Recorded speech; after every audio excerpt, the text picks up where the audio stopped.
Ladies and gentlemen, welcome to the Ariel Helwani Show! The Ariel Helwani Show is back in your life on this Tuesday, December 10th, 2024. Hello again, everyone.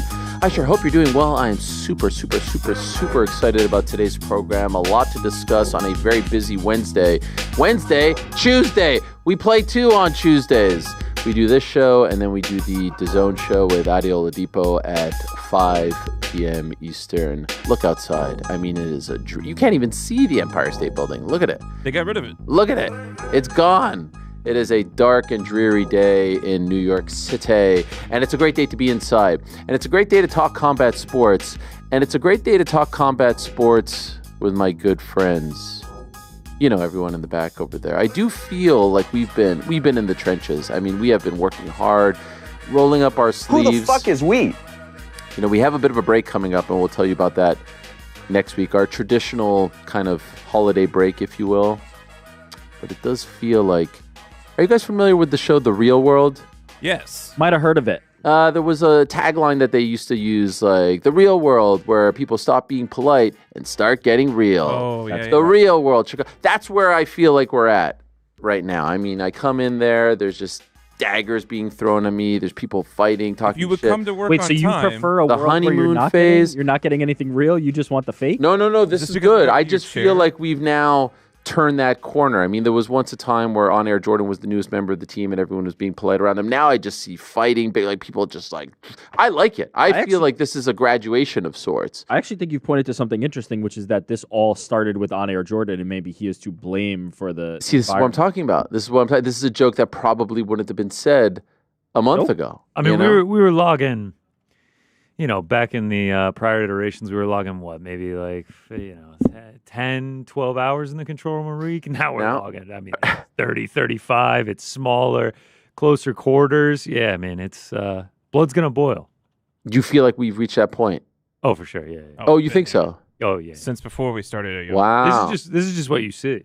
Are there stuff that we need to discuss? Are there Yeah, things I'm glad that you mentioned it. What do we need to discuss? What's on the table? First, there's been a unofficial baking contest going on. Yep. I for one am over it. Like, let's either make an official or You feel like everyone's trying to one up each other. yeah, and it's like Wow. And Frank actually doesn't appreciate baked goods at all. I was gonna say, He's like, everyone's hyping up these cookies. They're all right. I'm like, wow, Frank, that's unbelievable. This person Andy took some time out of her weekend to bake us all. I think it was like a box of 11 or so different types of cookies. There were two different kinds of And Frank complained about it. He's Yeah. minimizing it I ate still. the He's like, entire just box. 2 types. I ate all 11 It's in where the a hell 5-hour did 11 span. come from? There was 11 cookies. Frank. Baker's dozen. Oh, it's it's 13. 13. They Yeah, were whatever. delicious. This is the Andy's dozen. They were delicious, and now we They're just incredible. know nobody should do anything nice for Frank. I That's thought we were. Yeah, I mean, we grievances. just got a trash can installed back here. Like we were That is no living way in to our own talk filth. about me. That's a I have nice way to name. I say have a a paper name. bag in the corner. Okay, and then in Yeah, addition it's to literally that, a paper bag. Trash can installed. wait a second. In addition to that, I found out that you guys had chocolate cake for the watch Yeah. party and whatnot, Yeah. and he's That was unhappy like a with bake this. off.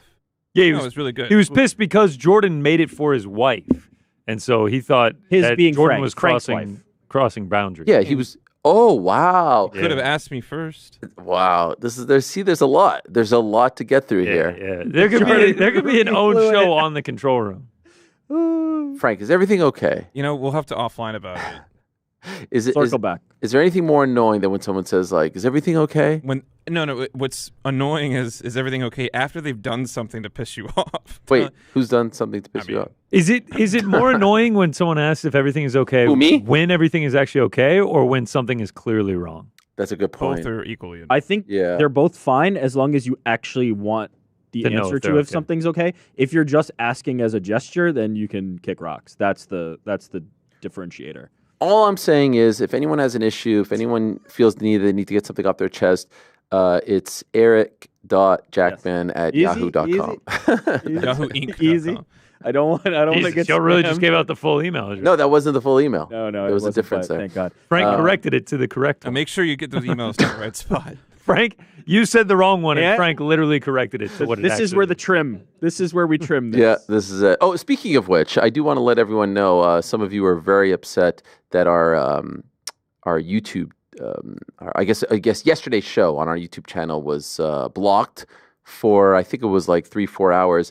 That was because of our good friends over at Fame MMA. We did play a clip from their. I guess their 2-on-1 thing. You remember that with the whole Bryan Battle situation yesterday? Why don't we play? No, I'm just kidding. The father son fighting the guy who missed weight. All that instead of what is, I think, standard procedure, which is like you get demonetized or something. They just blocked the whole freaking clip. A 10-second clip. Then the 10-second clip led to the entire 4-hour show getting blocked, which seemed a bit extreme. I understand it's an automated thing, whatever. So that's why it was blocked. It's now back up. And I just want to say to our friends at Fame MMA, we'd like to apologize for absolutely nothing. We didn't do anything wrong, and you should all chill out. You know, there are people that play like they take like 45 minutes of our show and do deep dives on the full interview, and we've never done anything about it. And these jabrones are going to block the whole show for a couple hours? Golly. It's the last time we're ever going to have any sort of reference of them on the program. Well, I can't promise that, but it was a little bit annoying to wake up to that. In any event, let's talk about today's program, my friends. Like I said, a lot going on, a lot to discuss, some big hitters. Back into the show, we'll talk to Renato Moicano. He returns to action at UFC 311. That, of course, in Inglewood, Intuit Dome, big card. Him versus Beneil Dariush, important fight. He's won 4 in a row. He's climbing up the ranks. We thought maybe we'd get him versus Paddy Pimblett, not happening. Or as he says, Paddy Pimblich. I think he says Pimblich. Not because he's calling him a bad word. I think it's just the Portuguese. In any event, always great to have Money Moicano on. And in reality, I just wanted to have him on to talk about Bitcoin. I hear it's going up. Or as Frank explained to me earlier, it's actually not going up, but the US dollar is going down. Something. It was a meme. In any event, we'll also be joined, speaking of 311, by Arman Tsarukyan, who will be fighting Islam Makhachev for the lightweight title in the main event. Can't wait for that fight. Rematch of a fight that happened some 5 or so years ago. Going to be tremendous scenes. And the man defending his title in the co-main event, a.k.a. the chief support, is Merab Dvalishvili. He's been all the talk of the MMA world. He will join us at around 1:30 to talk about the fight against one Umar Nurmagomedov, what happened at that press conference on Friday evening, all the drama, and then of course what happened on Saturday as well. He was in attendance to corner Aljamain Sterling, and there was some activity afterwards and whatnot. So all that plus a whole lot more. We got to talk about Ilia Topuria saying that he's perhaps done at 145. I'm not sure if I believe that, but he did say this in an interview recently. So that and a whole lot more to come. Later, by the way, on the Ariel Show, we'll be joined by Joseph Parker, who is going up against Daniel Dubois on February 22nd for the IBF heavyweight title. One of the great guys, my Uso, the great Joseph Parker, joining us from Samoa. I think it's the first time we've ever had a guest join us from Samoa. I can't wait for that. That will be at 5 p.m. Eastern on the DAZN Boxing channel. First things first, let's go to our first guest of the day. Yesterday, you'll recall, we had Bryan Battle on the program, and it was a controversial weekend for the Butcher. He missed weight by 4 pounds. He came in at 175, which is 4 pounds over the non-welterweight title limit of 171, and then he ended up winning a somewhat controversial split decision over Randy Brown. We got his side of the story yesterday. Let's talk to Rude Boy about his side of the story. Now he's our first guest of the day. He's kind enough to join us. Hey, Randy, thank you very much for the time. Appreciate it. Hey, what's up, Ariel? How you been? I've been great, my man. I understand it was a very, very frustrating and upsetting weekend for you. And so here we are, 3 days later, 2 days later. How do you feel? And we'll get into it, but just in general, how do you feel about how everything went down in Las Vegas this past weekend?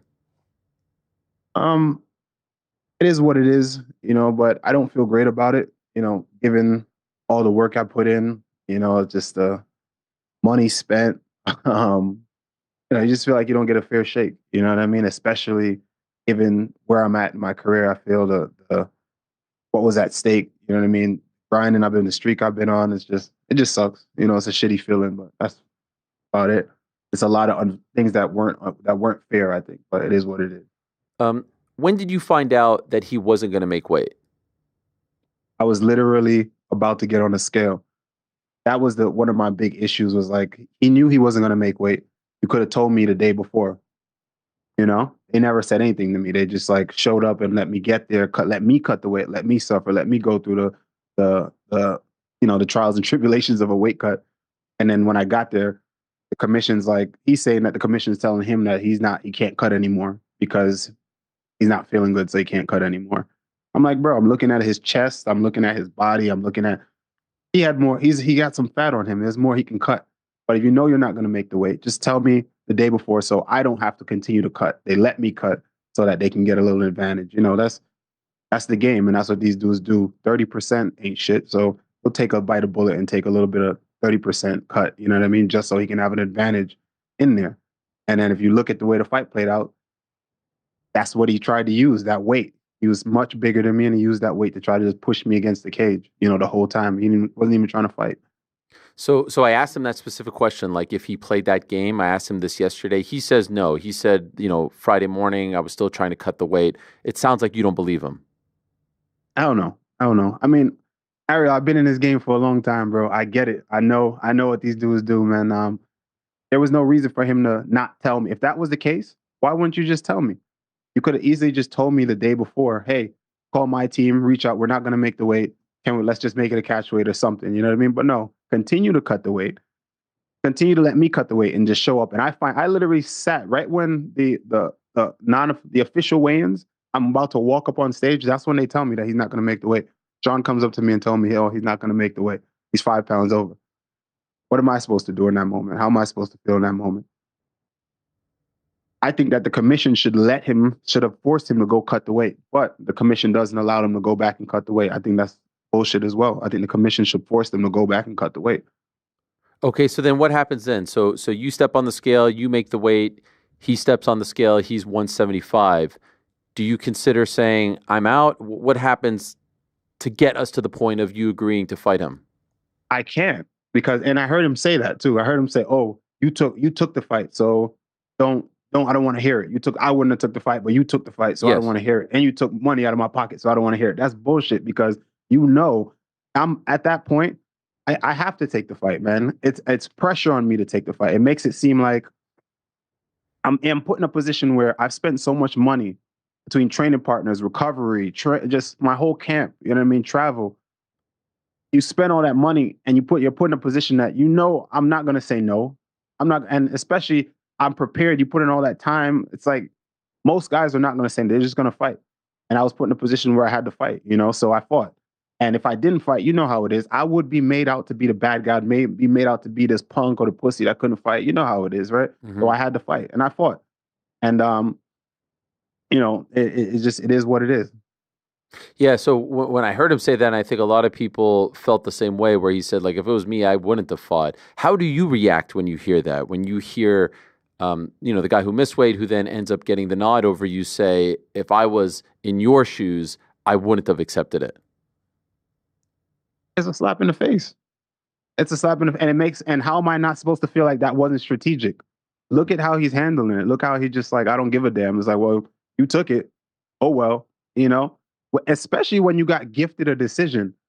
Clearly you didn't even win the fight. The judges, oh my God, all night, the judges are just, that was just heinous judging, bro. That was just ridiculous. Everyone I spoke to, I felt that. If you look at us standing there, when our hands are getting raised, I'm more confident. I'm like, I did enough to get it, even though, I still feel like it wasn't my best performance, but I do feel like I did enough to get it done.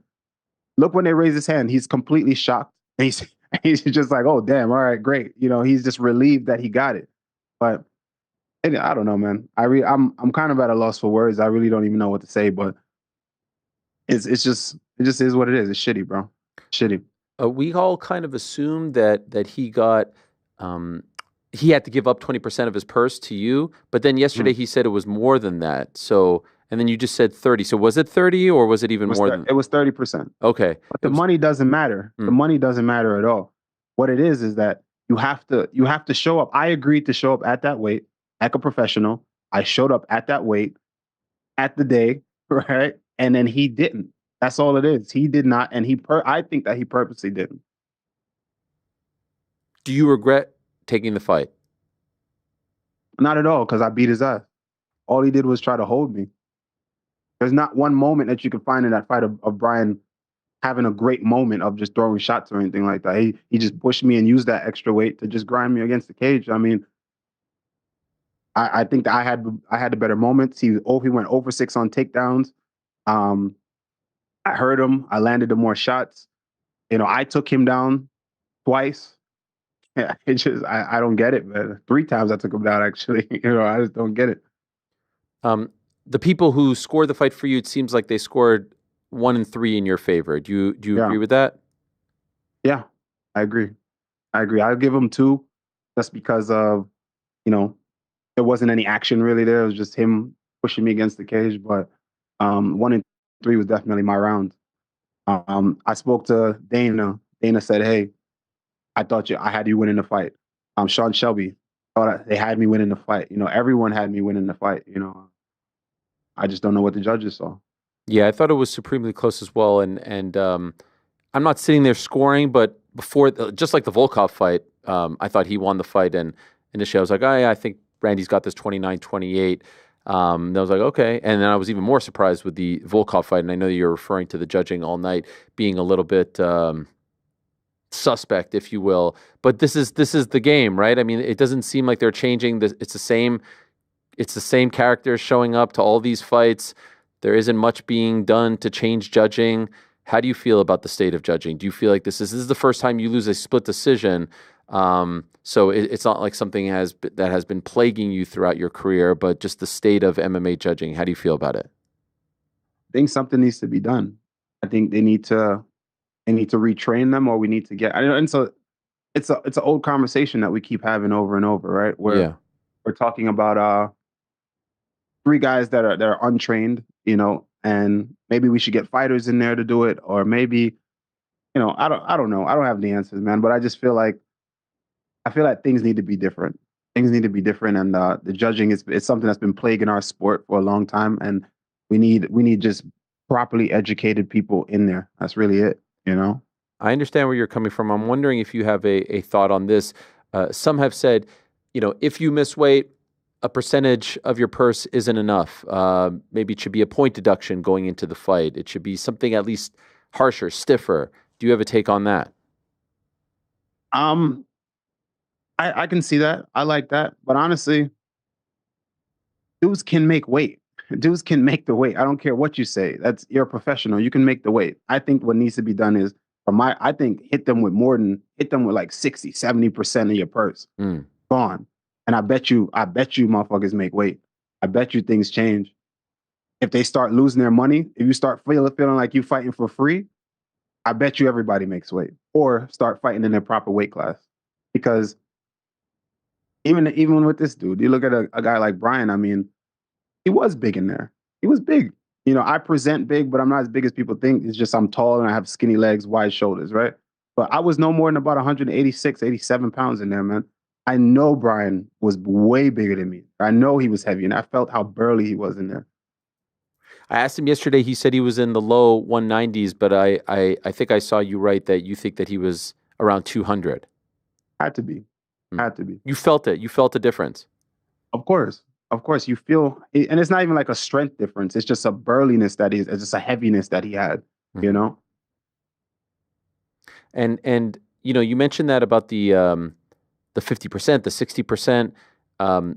It is a very strong point because ultimately, it is the prize fighting business, right? If they're going to take money out of your pocket, that is going to perhaps deter people from not doing this. Do you think that some fighters, not saying specifically Bryan, but do you think as an issue that some fighters are playing the game where it's like, you know what, I'll give up my 20, 30%, I'll come in heavier, he'll be killing himself the night before, I'll be able to rehydrate to a bigger weight. You think that fighters are doing that whole math in their head and are just willingly giving up the 20% in order to get the W? Absolutely. For Bryan, this is a huge moment for him, man. I'm the biggest name or the most experienced guys that he's fought.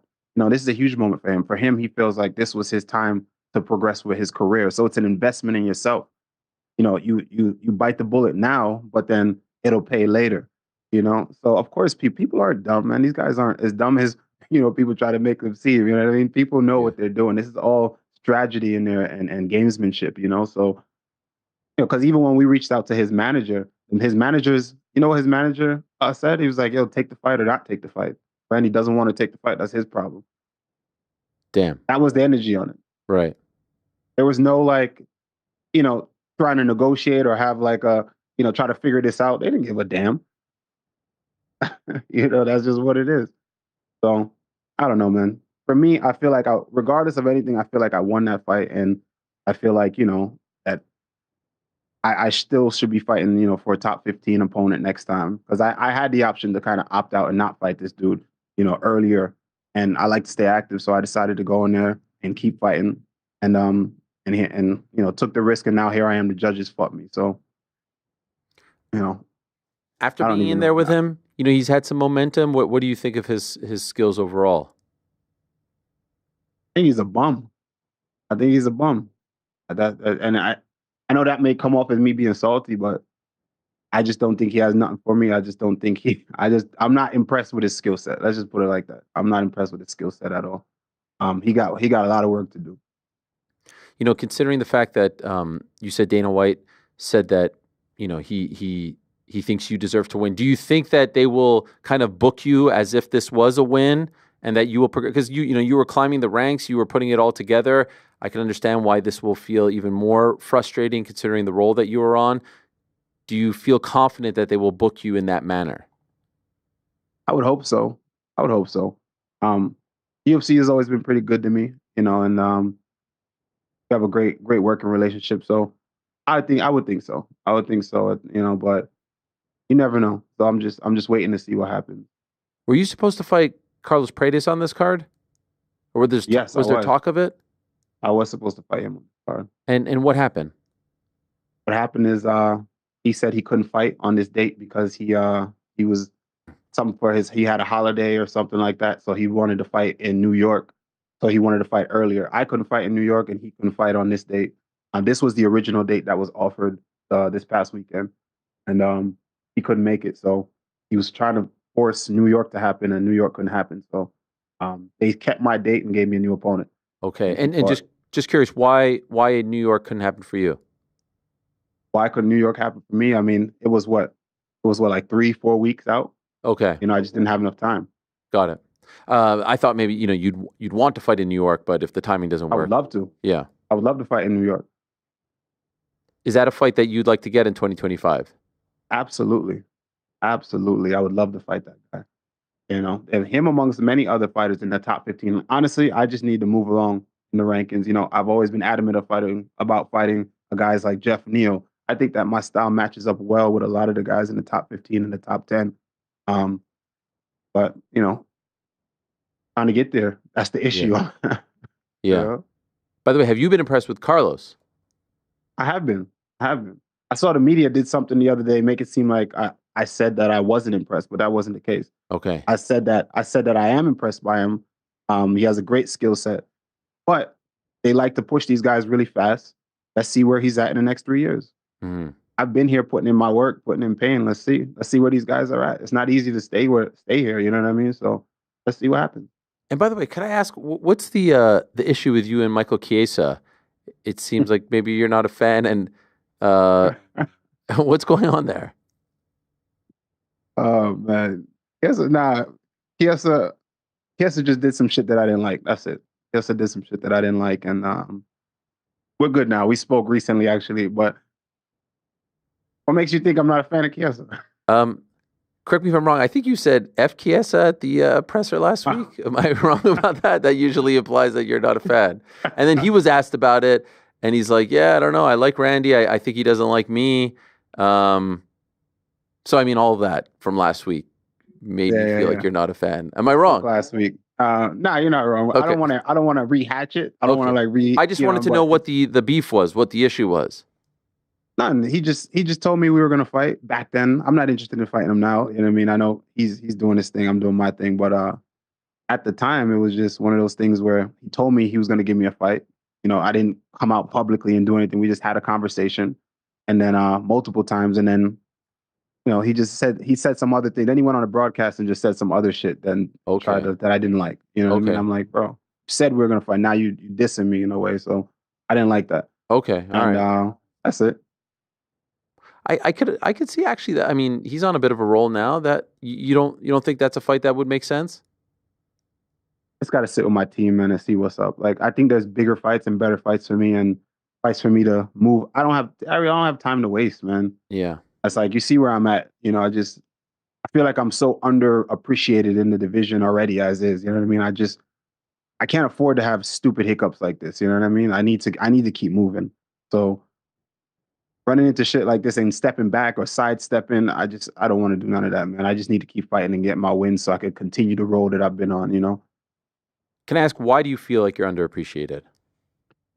I don't know. I just feel that way from the fans. I feel like I'm a little underappreciated for my skill set and just where I sit in the rankings. I'm unranked. You know, guys getting ranked from beating, you know what I mean, from beating me, like ranked, and then I've just still been grinding. You know what I mean? I've been grinding for a minute. That's all it is. So, but that's the game, bro. I got to keep grinding. So I ain't complaining about it. I'm just saying, just how I feel. I just got to keep. I get grinding.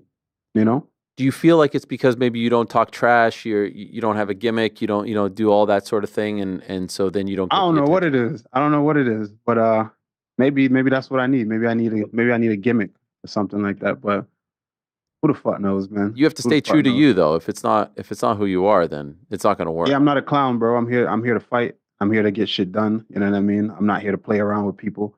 So yeah, that's really it. That's really it. But all in all, I came here to talk about the fight, man, and tell you that this fight in particular, I feel like I was robbed overall. I feel like that was some bullshit and something needs to be. That's really it. So can I ask you this? If they call you up and say, yeah, we agree, we're going to run it back right away, are you in? Yes. Okay, you yes. want that. Is 100%. that maybe what you want the most? Yeah. I don't see that happening, but yes, that would be ideal. If we could run it back, let's run it back right away. Let's go. Let's do it one more and make the weight this time, and let's see what happens. And why don't you see this happening? I mean, typically that's not what happens in the UFC, right? Yeah. Typically those are not things that happen. I even asked for a rehydration clause when it happened. I was like, yo, let's get a rehydration clause. Let's make sure he can't come back at 1 o'clock before the fight. He has to weigh in at 186. What happened? Nah, they don't do that. Is that the UFC doesn't do that, or he didn't agree to it? The commission didn't do it, nor would his management agree to it. Well, I mean, the Nevada Commission does do that sort of thing. We saw it with Tank Davis and Ryan Garcia. Maybe that's just a rule that the UFC has, because you don't often hear about rehydration clauses in the UFC in particular, or for UFC fights, I should say. But commission, you know, California does it, Nevada does it, but it feels like more of a boxing thing for some reason. Yeah, maybe that's what it is, because the commission, they weren't open to it, nor was his team open to it, you know. So that's another thing that leads me to believe that it was intentional. Yeah, I can understand why he wouldn't be open to it. I actually think it's a great idea for the commission. If you miss weight, then there has to be. But again, this is what I always talk about. Like if there was some sort, and now we're going deep into the weeds here, if there was some sort of collective bargaining where all these things were discussed beforehand so that you didn't have to negotiate it on a Friday afternoon with your opponent's manager or whatever, where there's a set rule where it's like, hey, if you miss weight, you can't be over by X amount by the next day, and you have to give up X amount of your purse. And this, like all of this, I think we've reached a point in MMA where all of this should be agreed upon long before. You know how every sport has a collective bargaining agreement where everything is broken down, how much you get tested, how much you have to do this and that, and how much cut of the revenue. All this should be agreed upon long before you guys even get to Las Vegas or wherever you're fighting. You know what I'm saying? Yeah, I agree. I should be the president. No, I'm kidding. I don't want that job. I don't want that job. Oh, man. But I feel for you, man. I really do. And I hope that you're able to get back in there. And if it is seeing that fight again, I don't see how anyone would be against that. So keep your head up. Thank you for coming on and saying your piece. And And good luck and happy holidays as well. Hopefully this doesn't ruin the holiday season for you. Sir, I appreciate you for having me as always. And yeah, Brian, don't be a bitch, bro. Stop that. Stop talking shit and fucking acting as if, you know, you did something right. You know, have some accountability, man, and just be a little humble, you know? That's it. Thank you, Randy. Talk to you soon. All right, there he is, Randy Brown joining us. Yeah, he's referring to Brian on the show yesterday saying if he was in Randy's shoes, which cuts deep, no doubt about it, if he was in Randy's shoes, he said he would have not taken the fight. This is what Brian said at the end of the interview regarding Randy's, you know, general sentiment, and it's the same type of sentiment that we saw in the interview that just happened. Some of the things that he said online, this is what Brian had to say.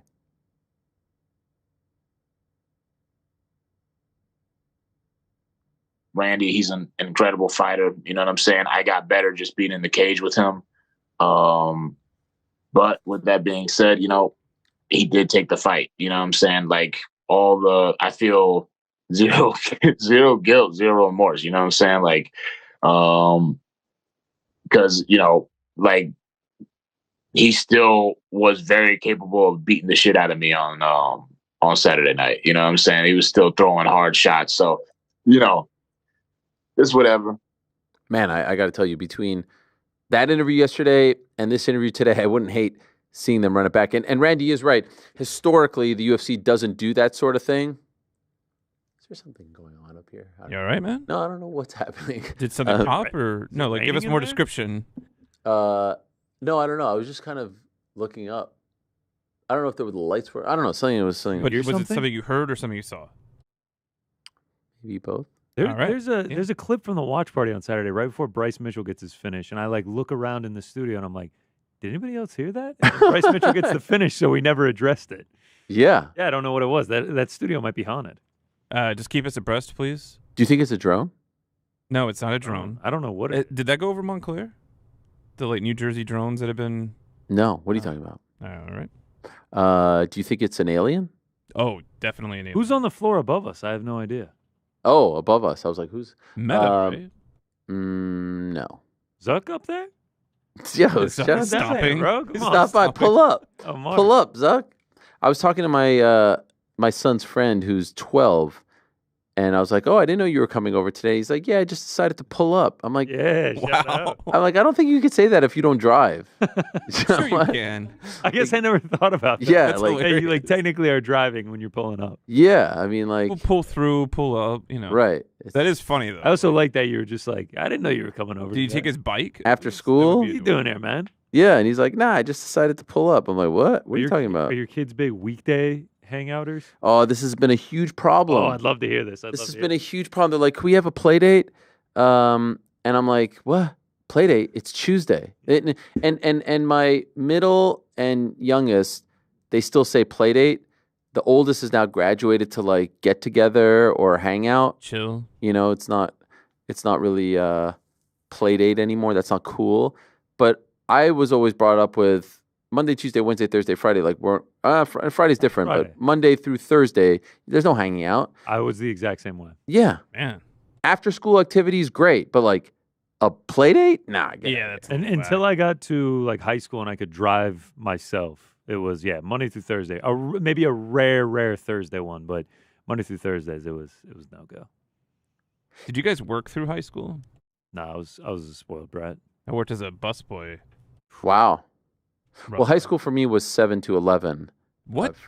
Yeah, Oh, okay. I Seventh thought you were grade. saying. Yeah. 7th grade to 11th grade? that's high school. Yeah, we don't What have was middle 12? school. How old are you when you graduate? Well, 11th grade. So what are we? 1999 I graduated, so I was just about to turn 17. 99. Yeah, man. There wasn't a 12th You were year at all? 16 when you graduated. Technically, yeah, because my I was birthday's in 18. July. So in Quebec, elementary is 1st to 6th, and then high school is 7 to 11, and then there's something called CEGEP, which is 2 years Oh, right, of sort of like junior college, and then 3 years university. So it ends up actually being the same because technically then that's 12 and 13, and then the 13 is the first year. But like when I got to Syracuse, I was technically a sophomore. Interesting. Did you? I had to convince them though to take those credits from year 13, my second year CEGEP, to apply them so that I wouldn't have to stay, 4 years and then be a year older than the graduating class. So you went CJEP into Syracuse. Exactly. Canada to Syracuse? Montreal, yeah. Is that like expensive to go out of country? Yes. You mean as a Canadian? Yeah. It's the same as like out of state. Yeah, like out of state tuition and Oh yeah. I don't really know much about that, but yes. I believe Student visa and all that stuff. I was the only was I the only? I would say my graduating class wasn't that big. It was probably about 400? 60 max. Oh, wow. Is this CJEP? No, high school. Oh, okay. Graduating class. CJEP is much bigger. There's only like 2 English CJEPs in Montreal, so you either go to one or the other, and they're right next to each other. High school graduating class was about 60, maybe 65, and I don't know if more than 2% left Quebec. Wow. To go to university. It was a very rare thing, and that was part of my problem. We're, talking is I've gone to therapy because of this, if I'm being honest. I was extremely homesick. All my friends were together, living in downtown Montreal, having the time of their lives, blah, blah, blah, blah, blah. And I'm in Syracuse, New York, sitting in a, 5 by 5 foot dorm, or at least it felt that way. And pretty much just sitting in my room watching pro wrestling and UFC. It was a very depressing time. Let's go Orange. It was the most, I hope it will forever be the most depressing time in my life. It was 3 years of this. This is what it was. All 3 years it was like that? All 3 years. My best stretch was like the last 2 weeks when I knew there was a light at the end of the tunnel, and I was done. It was, we could do a whole 3 hours on. You did the 3 years. I did 5, and it was like the best time. Yeah, it was like the greatest time. Go Dogs. Go Dogs. All right. Well, now that we've opened that wound, let's talk to the great Merab Dvalishvili, who, of course, returns to action on January the 18th, UFC 311 in Inglewood. I can't wait to talk to Merab. There's a lot to talk to him about, so let's not waste any more time and say hello to the champ himself. Hello, Merab. How are you? Let's go. I'm great. How are you, Ariel? Merab, maybe the most talked about man in MMA right now. You are always in the news these days, so there's a lot to talk to you about. Let's get into it. Can I ask you, my friend, we saw the press conference, but I want to know how we got there, because for the longest time we were hearing you say March. We were hearing you talk about Piotr. We were hearing that, you weren't interested in fighting in December and January. How did we get to the point where you agreed to fight on January 18th against Umar? They got what they want, and they still not appreciate. They still talking trash. How it happened? Yeah, I was gonna take my 5 months, 6 months, and enjoy to my time. I come champion first time after hard work, and I was gonna travel a little bit. I had some work, and I was gonna enjoy Christmas, New Year's. I had plans to go in Spain, spend time with Ilya and his family, and January 10th is my birthday, and I was gonna celebrate first time ever my birthday. I was going to my country, and UFC was asking me if I was interested in January, and so basically UFC needed me in January because they needed like Umar to fight with Islam, and I step up. I'm a company man, and I go office, and yes, I said, okay, I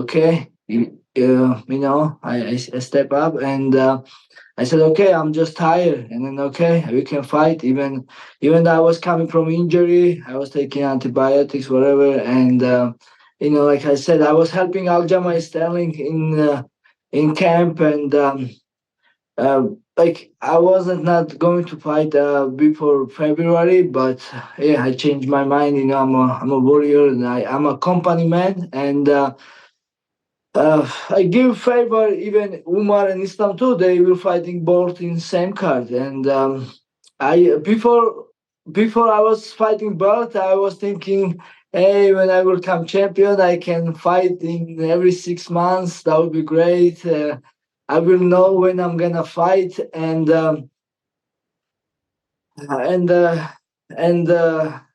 what I was waiting for first, respect, but since I come champion, it was a lot of drama and a lot of toxic talk, and which is I don't appreciate that, and I don't deserve this. I work hard and I earned it, everything. I was just fighting best of the best, and all I ask just respect. Yeah, I understand you want to fight for the belt, even if you're not fighting top contenders, but just be humble and be respectful for the guys who's been here and who was fighting best of the best. I understand that you say that, and you talked about that in the press conference, and I want to ask you about the press conference in a moment. But when you speak about respect, can I also ask, are you referring to the UFC as well? Because let's be honest, some people have fought, before your fight against Sean O'Malley, and they're not being asked to fight in December and January. And so is there any part of you that feels disrespect from the organization that is asking you to come back so soon?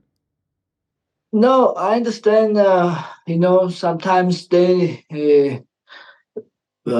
I mean, for UFC, I think it was the best. Also, like Umar and Islam will fight same day, and so Islam will defend his belt. Umar will have his chance to fight for the belt, and I mean, this is it was good opportunity for UFC. I understand this, but UFC don't push me anything, but they just ask me, but. Uh, no, from UFC I feel respect and love, and no, I'm grateful. I'm grateful for UFC. That's why I'm doing this. I'm doing because I'm a company man, and yeah, I'm grateful for UFC. No problem. But I don't appreciate Umar. UFC lists they are very appreciate when I take this fight. Even Dana White when I go to the press conference and I shake his hand, then I tell me to thank you for taking this fight and again. And yeah, man, that's all. That's all I want. Long as UFC respects me and UFC appreciate me, I'm good, man. And uh, but yeah. When you met with the UFC, did you make the case, hey, I think other people deserve it more than Umar? Did you have that discussion before ultimately Yes. agreeing? And what happened? Yes, Ariel, I like to speak truth and what I think, and that's what I said. Because Ian is an active fighter, and then I watched his last fight. He was looking very good, and especially March was good, so March was good because so let's say after my fight, when I go to my country, I did the interview and I said I was ready to return maybe either after 5 months in February or after 6 months in March.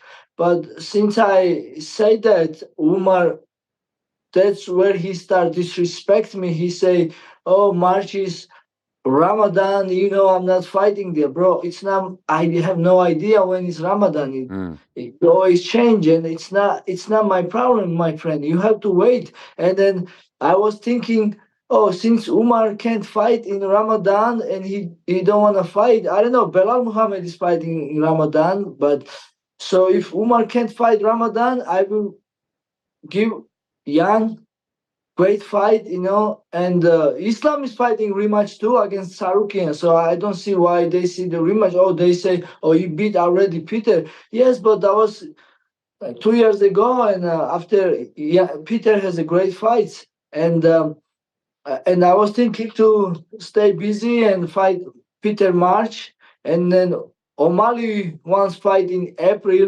and I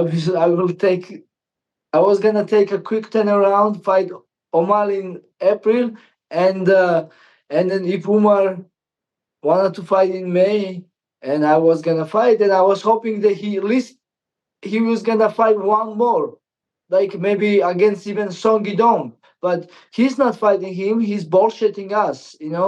That's how I'm tired of his lying. He's being disrespectful, arrogant, cocky, and spoiled.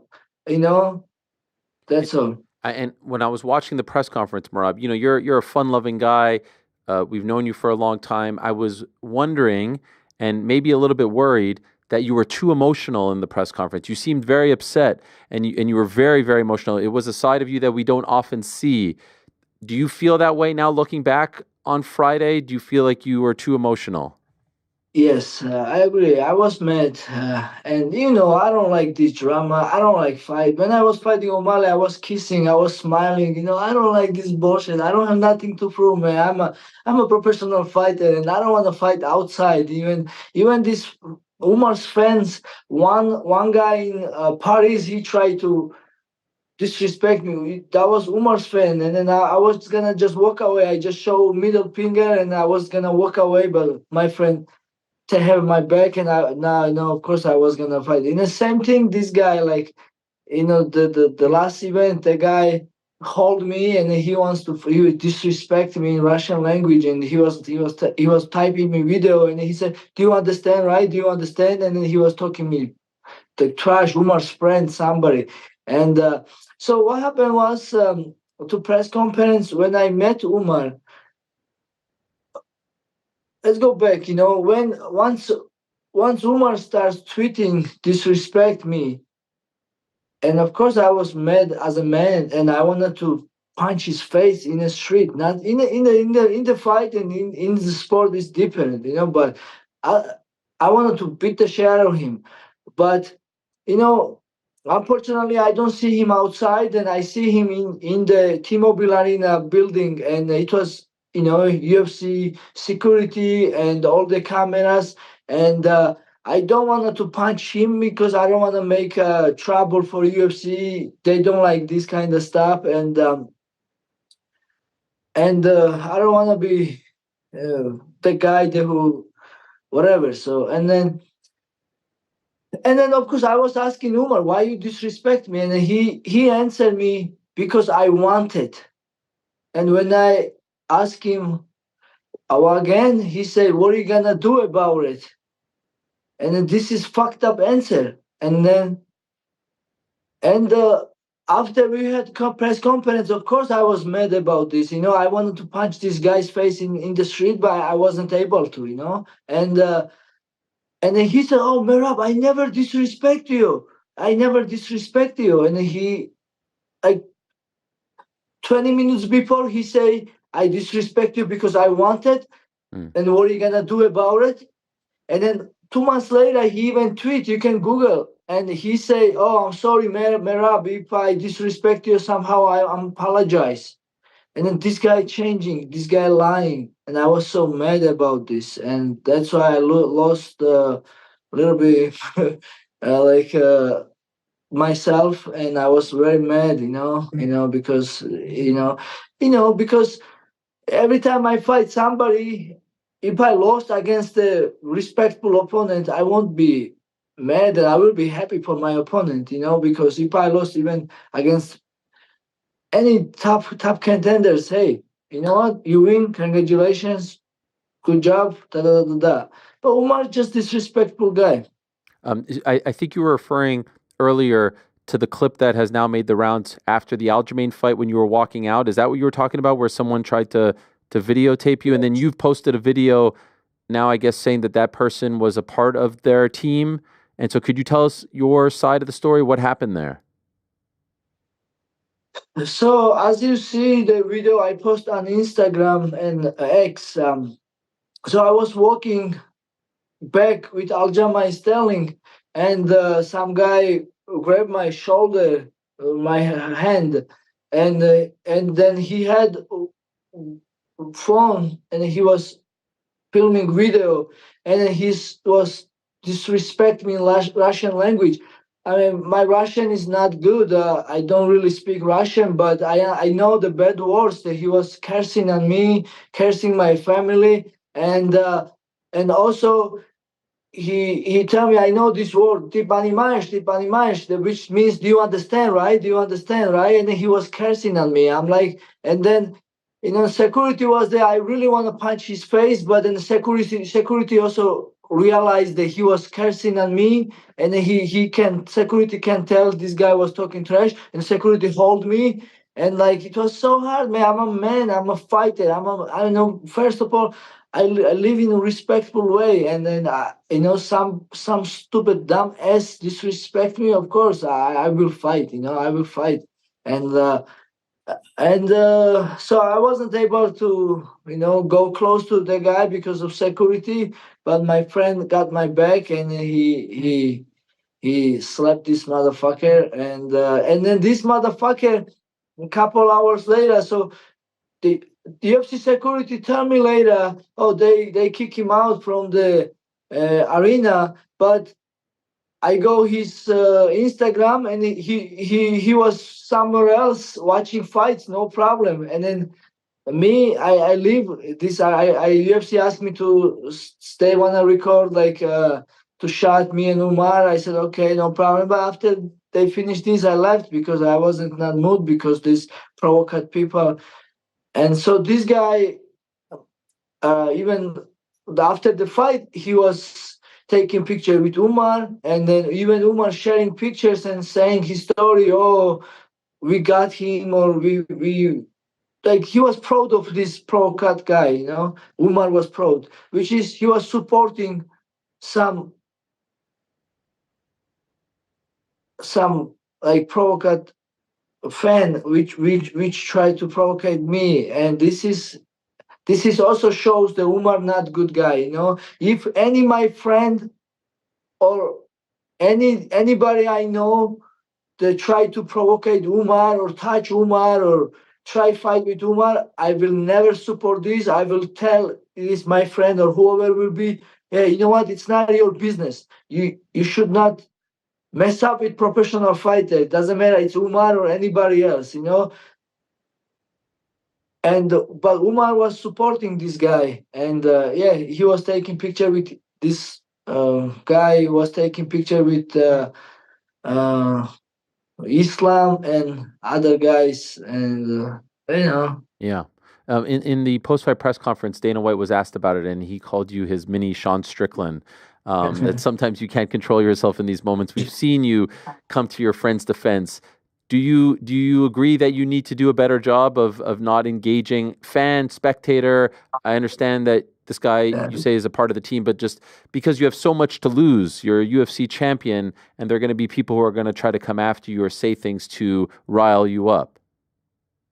First of all, thank you, Dana White, for support me, and even the journalists ask provocate question like, oh, how about Merab? He's getting in trouble all the time. He's doing da da da da da da da da. But Dana White defend me, and thank you for that, because we know that everybody believes Dana White, and if Dana White say anything bad about me, and all the media will start negative talks about me, and thank you, Dana White, for that. And second, hey, I'm a man first, and then if you come to my face and if you disrespect me, you're gonna get slapped.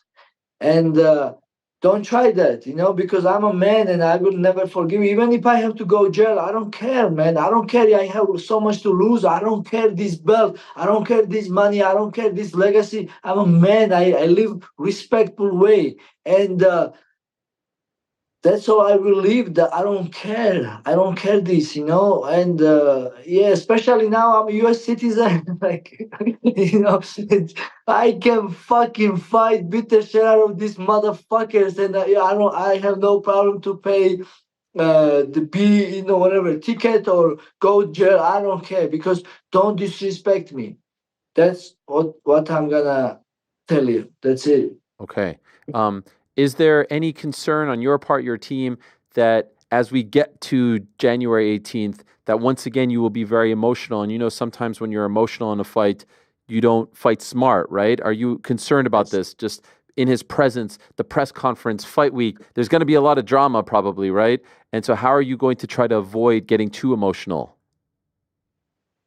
That's a good question. Now I realize that he's really piece of shit. I will move on, because I don't want to trouble with UFC, and I don't want to beat Umar before the fight, because he will make excuse, he may cancel fight, and I don't want to affect this fight. I'm a company man, and I will not do anything bad.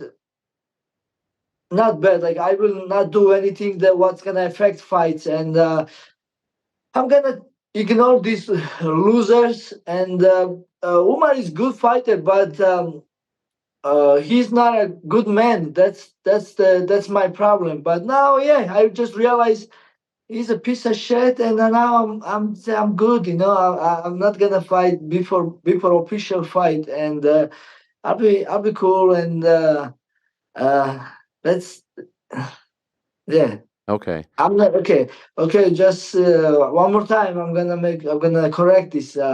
So yeah, before the fight, I'm just gonna ignore him or his fans because I don't want to affect this fight, and because I'm a company man, and make sure UFC has these fights, and we'll see after. I wonder. He may get a slap after the fight. I wonder because the fighting octagon is not a real fight; it's a sport. Sure, sure. So you're saying even when the fight is over, the fight may continue. The real fight may continue. Yeah, if Umar not apologize with me, it's gonna happen. And could I ask, even if I have to go in Dagestan, I will go. Hey, I love Dagestan, and I have so many friends in Dagestan, and I respect Dagestan people, and they are good people. But Umar make big mistake with me, and Umar has to pay this. But you know, my support and my love for Dagestan people, and I still respect Khabib's team and Islam and everybody else. But I have a problem with only with Umar. And yeah, so I don't want to fix this problem before the fight, but yeah, after the fight, I'm gonna find him. Can I ask Merab specifically, what did he say that you want him to apologize for? So okay, first after I said, oh, I'm ready for fight in February or March, since I said this, he blamed on me. Oh, like Merab, you know, it's you ducking me, da da da. Okay, that's ducking me, because it's Ramadan. And after, oh, he called me so many bad words. I mean, you can just go like in Google and say what he tweeted about me. Okay. And so and then he disrespect me online on X. And yeah, like I said, when I met him, he said, "Why?" When I asked why you disrespect me, he said, "Because I want it. What are you gonna do about it?" Okay, what I'm gonna do about it? I'm gonna show him. If he say, "Hey, I'm sorry, it was just because I want to fight with you," da da da da da, and I'm sorry, my friend, I already apologized on Twitter, because he did apologize in Twitter. And if he says same thing, "Hey, sorry, I apologize if I somehow I disrespect you," I will forgive him. But he gave me even different reaction. He said, "Yes, I disrespect you because I want it. What are you gonna do about it?" And then I tell you, 20 minutes later, he lie in the press conference. He say, "I never disrespect you. I never disrespect your country or your nation." He's a liar, and then he's a piece of shit, and he has to get it. I do have to say, Merab, because I was saying you were very emotional. You did have a good zinger, as they say, a joke in the press conference. The jacuzzi line was a good one. I think you got them with. Although he said he wasn't, but that was good stuff. You've come a long way. Okay. Let me tell you this. So they grow up together. Like maybe more than 20 years, they know each other. And when journalists ask him, "What's your best memory together?" and they like both, they don't have memories, and they was gonna say, "Oh, the best memory will be we're gonna fight together." And I'm thinking in my head, bro, how you don't have any good memories like together, even like a positive, like you guys all in taking shower in a little jacuzzi, that was, I think, good. And that's why I tell him, I help him to stay positive, or like just give some good memories. But Umar said he wasn't there. Yeah, maybe he was taking picture, huh? I don't know. Can I ask, Merab, is part of the issue that you have with him? You had to win 10 fights to get to the title fight. You had to beat everyone, legends. Is that ultimately the issue here? You feel like he is getting a title shot a lot sooner than say you, who had to really work through the ranks and beat every single top contender? I mean, yes, this is the fact, of course, but I'm not mad because of that. If no, when UFC texts me after my fight, hey, you fighting Umar next, and you want to fight this day? Okay, of course. I said I don't care. I just don't want to fight. Come back in December and January, but I will fight whoever in February or March. I'm fighting anybody, whoever wants. And I see the news. The Umar was fighting January Song Gidong. And I said that was right move to do from UFC and from Umar to fight one more before me. That was good, but and that's why like I was thinking, oh, he's doing good. Maybe one more fight. He wants to stay busy, but I guess he's bullshitting everybody. That's my problem. He's bullshitting everybody. He's blaming me and blaming everybody. Nobody want to fight him. He wants only fight for the belt, but. Bro, how you fighting belt? Only guy you beat is Corey Sandhagen, and anybody else wasn't ranked. Or there's some people has a debut, and then everybody, like there is Raul Rosa, the guy is killer. If they give him title fight in maybe 45 or 35, he may come champion. The guy is the killer. But why we don't give this opportunity, Raul Rosa? Why we don't give this opportunity Bautista, which is coming 7-fight win streak? There is Jackson, I forget the tall guy. His name Jackson. Maybe you know his first name. And this guy also has like a good run, maybe five in something. But he's so there is so many good guys, and they don't have this opportunity. So my problem with him is he's bullshitting everybody. But when UFC said I'm fighting him next, I said yes, okay, no problem. I'm fighting. I never say no to whenever UFC offered me to fight whoever, I will say always yes. How do you see it playing out on January 18th? How do you envision the fight playing out? So it's gonna be a good fight, and it's gonna be a tough fight for both of us. And as a fighter, he's a really good fighter, and I always respect my opponents, and I treat them like killers, and that's how I'm gonna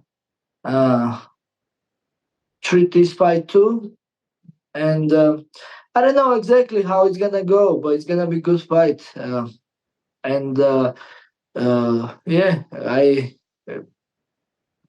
All right. I can't wait for it. One last question before I let you go. You were obviously there with Aljamain, and I saw on his podcast yesterday, he said he doesn't know if he's going to keep fighting. He doesn't know if he wants to work his way back up. Do you want to see Aljamain continue to fight? I do, because Aljo just fought a very great fight against Mosar Erdogan, and it was last 2 minutes what cost Aljo fight. Before that, I think Aljo was doing very good, and I'm sure next fight will be different results. And Mosar is great fighter, but some positions he was on top, and he looked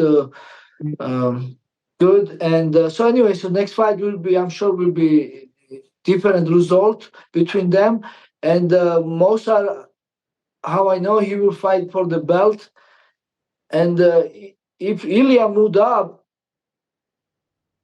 Mosar is next champion, I believe, and Aljo can have a rematch with him. Well, let's see. If Ilya is champion, I don't think anybody will beat Ilya, to be honest. But if Ilya moved up, the Mosar will come champion, and Aljo either has to fight one more and fight for the belt, or just straight to the rematch, because you guys will agree that was a very close fight and good fight. Merab, you're the man. Thank you for the entertainment. Great job, and good luck. And don't be too emotional. You have a job to do, and we look forward to it and wish you the best on January 18th. I appreciate you. Ariel, I'm a positive guy. I know, I get it. I like making jokes. I like making skits, but what I'm going to do with this guy Umar, man. I cannot joke with him. He's not a man, you know. And it's okay. I'll be fine. I'll be fine. You know. Hey, it's okay. Yeah, you know. I'm a positive guy. Don't worry. I move on already. You know, like once I realize he's not a man, he don't respect to. No, he don't deserve to my intention that way. You know, doesn't matter me talk to him. You know, he don't understand. I guess he's a piece of shit. And God is good. Life is good. January 18, it's gonna be good fight. Make sure to tune in and buy pay-per-view. Yes. Let's go. I can't. Hey! Thank you, Merab. Good luck to you in training. Thank you so much. Let's go. The great Merab Dvalishvili, the pride of Georgia and the bantamweight champion. He'll be fighting in the co-main event on January 18th, Intuit Dome. Main event is a massive, massive fight. You'll recall this time last year, my prediction was by the end of 2024, I predicted on the Ringer MMA show that Arman Tsarukyan would be UFC lightweight champion. It almost came to fruition, but the fight didn't happen. I might be a few weeks late. We'll see what happens. For now, let's say hello to the pride of Armenia, the great Arman Tsarukyan. Great to talk to him again. Hello, Arman. How are you? Can you hear me, Arman? You hear me? He doesn't hear me. 1 second. Okay. He saw me waving, though. We'll get to Arman in a moment. And he, of course, is fighting in the main event against... I'm here. Oh, Arman, you hear me? Yeah. Oh, okay. Hello. How are you? Hello. How are you? I'm great. It's great to have you back on. Thank you for coming on, Arman. I don't know if you heard me before, but I was saying that at the beginning of the year, and I've told you this before, my bold prediction was that you would be lightweight champion by the end of this year, but we're a couple weeks off because the fight is happening January 18th. We thought it was going to happen in October. And so can I ask, were you disappointed? Were you ready for October and then disappointed that you had to wait a few more months? I was ready for October, and then they said me December 7th, and then they moved to January. For me, it's okay. So I keep learning, keep getting better, and I'm still young, and I got time. So happy that it's gonna be in January 18th. It's pretty soon. Yes, and also as Islam said, there's a massive Armenian population in Los Angeles. Obviously, he's a very big star, and he's been champion now for a bit. Do you think you will actually be the bigger fan favorite in LA more so than him? Oh, for sure. Like 90% is gonna be my fans. Are you surprised that he agreed to it because of that? That he would agree to it on this day? I was surprised because it's not his territory, and I thought he wants to maybe fight in Saudi Arabia or Dubai or somewhere else, but not in California, because California is an Armenian town, you know. Mm-hmm. By the way, you mentioned December 7th. Why didn't it happen on December 7th? He got injured, so he couldn't fight in December 7th. Okay. We had heard after what happened at 300 that you were going to film like a video, a PSA, and they would allow you to then fight if you filmed it. But then it got moved, and we thought, is he still going to film the PSA? There were a lot of people who wanted to see this video. Did you ever film the video? Yeah, I trained in my home. You did it in your home? Yeah, by myself on my phone. How long is it? A couple minutes. And what did you have to say? Don't show me middle finger. I'm gonna break it again. No, I'm kidding. But did you have to film something and send it to them? No. Okay, it's over. I haven't done it. Oh, you haven't? But you still are going to? I don't know. If they want me, I will do it. Okay. So the fight gets signed, and then we get this press conference on Friday, and we just had Merab on. What did you think about the press conference? So press conference was fun. I was laughing, and for me it was fun press conference between Merab and Umar. So we just was listening how they talk. So it was very, you could say, emotional, right? There was a lot of tension, but it seems to me that between you and Islam, there's, for the most part, a lot of respect. Would you say that's accurate? Yeah, of course. I don't have something to say him. I just want to get his belt, and for me, it's like a sport, and we don't argue or we don't have some drama, and just we want to fight and to see who is the best in lightweight division. Uh, he did say that he thinks that you're the most deserving, but that, maybe since your first fight in 2019, there isn't much that has changed about you. Do you agree with that assessment? Do you think you haven't evolved as much as him? And if not, what is your response to that? I feel like I'm completely different fighter right now, and now I have everything to beat him. What about him? Do you think he has changed a lot since your first fight? Yeah, for sure, he has changed a lot. He improved his striking, his clinch, and his elbows, knees. So he's good on my type. But like wrestling skills, it's same. Mm-hmm. Will you watch that first fight a lot in preparation for this one? I know it's just a month away now, essentially, but I'm just wondering if you will watch it a lot because you can get some sort of sense of what happened in that first one. Of course, I watched a couple times, but like I already know how should I fight. So it's a couple of mistakes I did that fight. So Can I ask which ones? What are the mistakes? yeah, I spent a lot of energy when I wanted to take him down. So I shouldn't, because he's defends very well. He defended very well, and I should like mix striking with wrestling. Mm. So I should more strike that day than wrestle. Okay. I did see this mini documentary that was put out on YouTube, and you said that you have some tricks, some surprises, right, for the fight. And I know you were asked about the tricks at the press conference, and you said, well, why am I going to tell you? It's not a surprise if I tell you, right? But, well, this isn't the press conference now, so no one's really watching. What are you referring to with the tricks and the surprises? Should I tell you? Yeah, no one's watching. Yeah. I don't know. Is there It was really a joke. something? It was a joke. Oh, was it? Nah, I don't believe that. This is mind games. It was a joke, and everybody think what I'm preparing for that. And now everyone's wondering. Yeah, So it's working. that's true. Uh, People likes when you talk a lot, so you can say whatever you want. Is there like an alliance between you and Merab? Because it's like Islam and Umar, they're same team, their family, whatever. So do you feel like it's you and Merab against Islam and Umar? For sure. You feel that way? Yeah, I feel like me and Merab we're together, and we gotta beat them because he's Georgian, I'm Armenian. I was born in Georgia, and uh, we are close, and so we know each other very well. We trained, so hopefully that night we're gonna celebrate with Armenian and Georgian dance. Oh, nice. Is there an Armenian dance? I've seen the Georgian dance. I've never seen the Armenian. It's almost same. Okay. So it's almost like Team Georgia versus Team Dagestan. Yeah, we have a same like similar culture, and so it's almost same Armenian and Georgian. Do you spend time there in Georgia? Of course, all my relatives live there, and I was born there.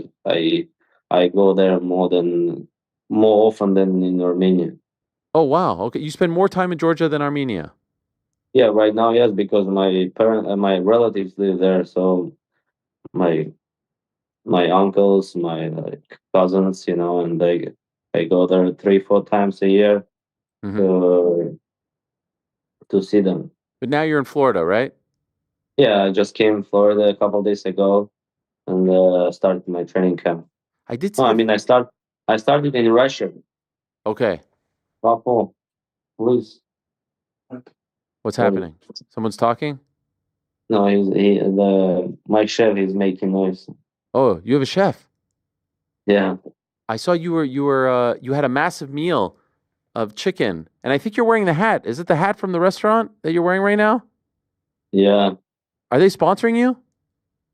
Not yet. I'm trying to get a contract from them. They should. Look at this meal. Dave's Hot Chicken. Yeah, like 6 million views. They gotta send me a good contract. What? How much of that did you actually eat? I had maybe 5 of that burgers. 5? Maybe. Yeah. Legit? Really? Yeah. And maybe 5 or 6 the chicken. Wow. Is that your first time having it? Yeah, it's my first time. I've never. So, what would you say? 1 to 10. How good? 9.5. Wow. Really? Is it spicy? Yes. Yeah, it's spicy. Okay. I like that. So you're wearing the hat. You're saying you're open for business. Come sponsor me. Yeah, I want to get contracts. So there is hot chicken. Let's go. Danny, Sayat, they need to hook it up. Sure. I was going to ask you because you were talking about where you were living. I saw a video of you in a car in like some snowy mountains or something like that. Where is this? It's in Russia, where I had my training camp. Okay. I spent 1 month in Russia in the mountains. So get used to train there, and was the best place for training. Wow. Where specifically in Russia is this? Elbrus. Elbrus is the most. This is the most highest mountain in Europe and in Russia. It's like 5,600 meters. Wow. So good for cardio, elevation, all that stuff. Sure. And So my cardio gotta be very well. Yeah. For this fight. How cold is it there? It's not that cold, like -5, -15, like sometimes -10, -15 in the morning, sometimes -15.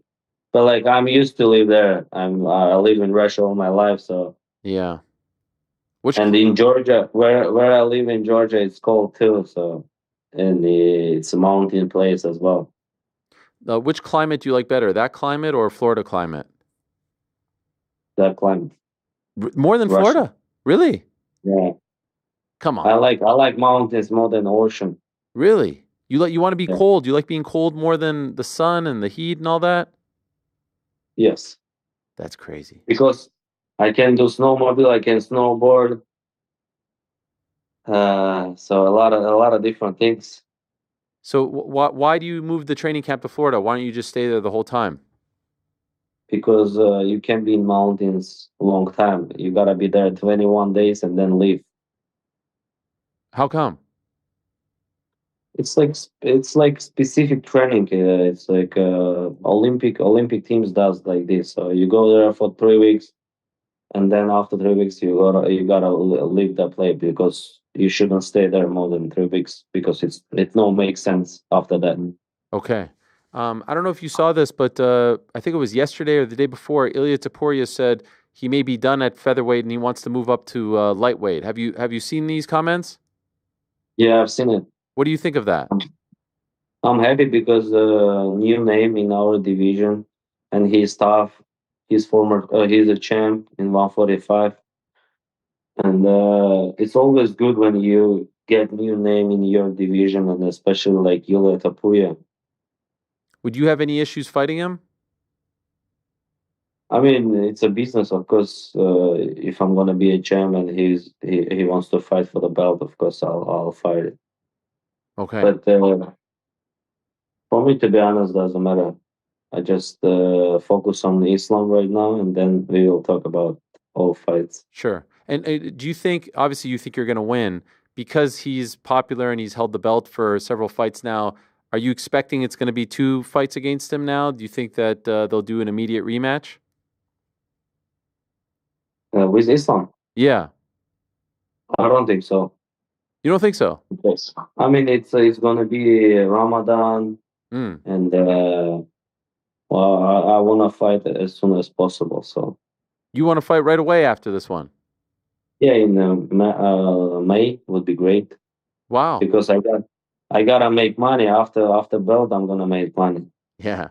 And maybe in 2024 you didn't get to fight as much as you wanted. Yeah, 3 fights would be great. 3 fights? Yeah.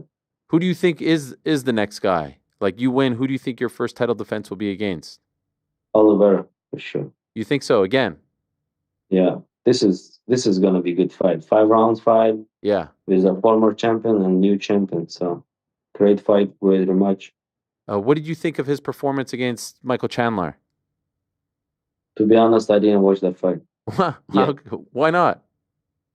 I was in Russia. I was in my camp, so I don't want to wake up or like go to sleep very late because I have a very important fight coming up, and I just gotta be focused on Islam. And then this is the most important fight right now, and because of time difference as well. Okay. Were you expecting him to win? Of course, I told everybody he's gonna win.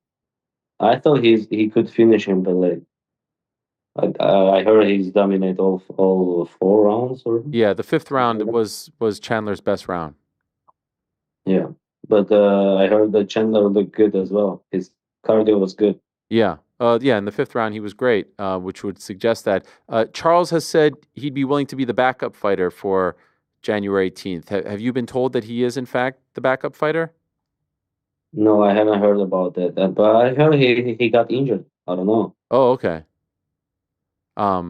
So do you think there should be, or have you been told there's someone else who's the backup fighter? I don't know. Hopefully, we don't need the backup fighter. Right. I noticed when you did the face-off with Islam, were you trying to make him laugh? Were you because there was actually like some laughing there between you guys? I mean, I don't know. When I saw him, was like this reaction when I saw him. You were smiling at him, and we never see you smile. Yeah. Because we had a long story and we know each other. We fought with each other, so it's like when I saw him, like I didn't see him like long time, and I just wanted to smile. So because I was happy to see him, Yes. Finally, you- like a fighter who I'm gonna fight next. I'm going to ask you maybe a tough question, but your humble opinion: who's the better fighter now, Islam or Khabib? Right now? No, not like at their peak. The best of Islam, best of Khabib.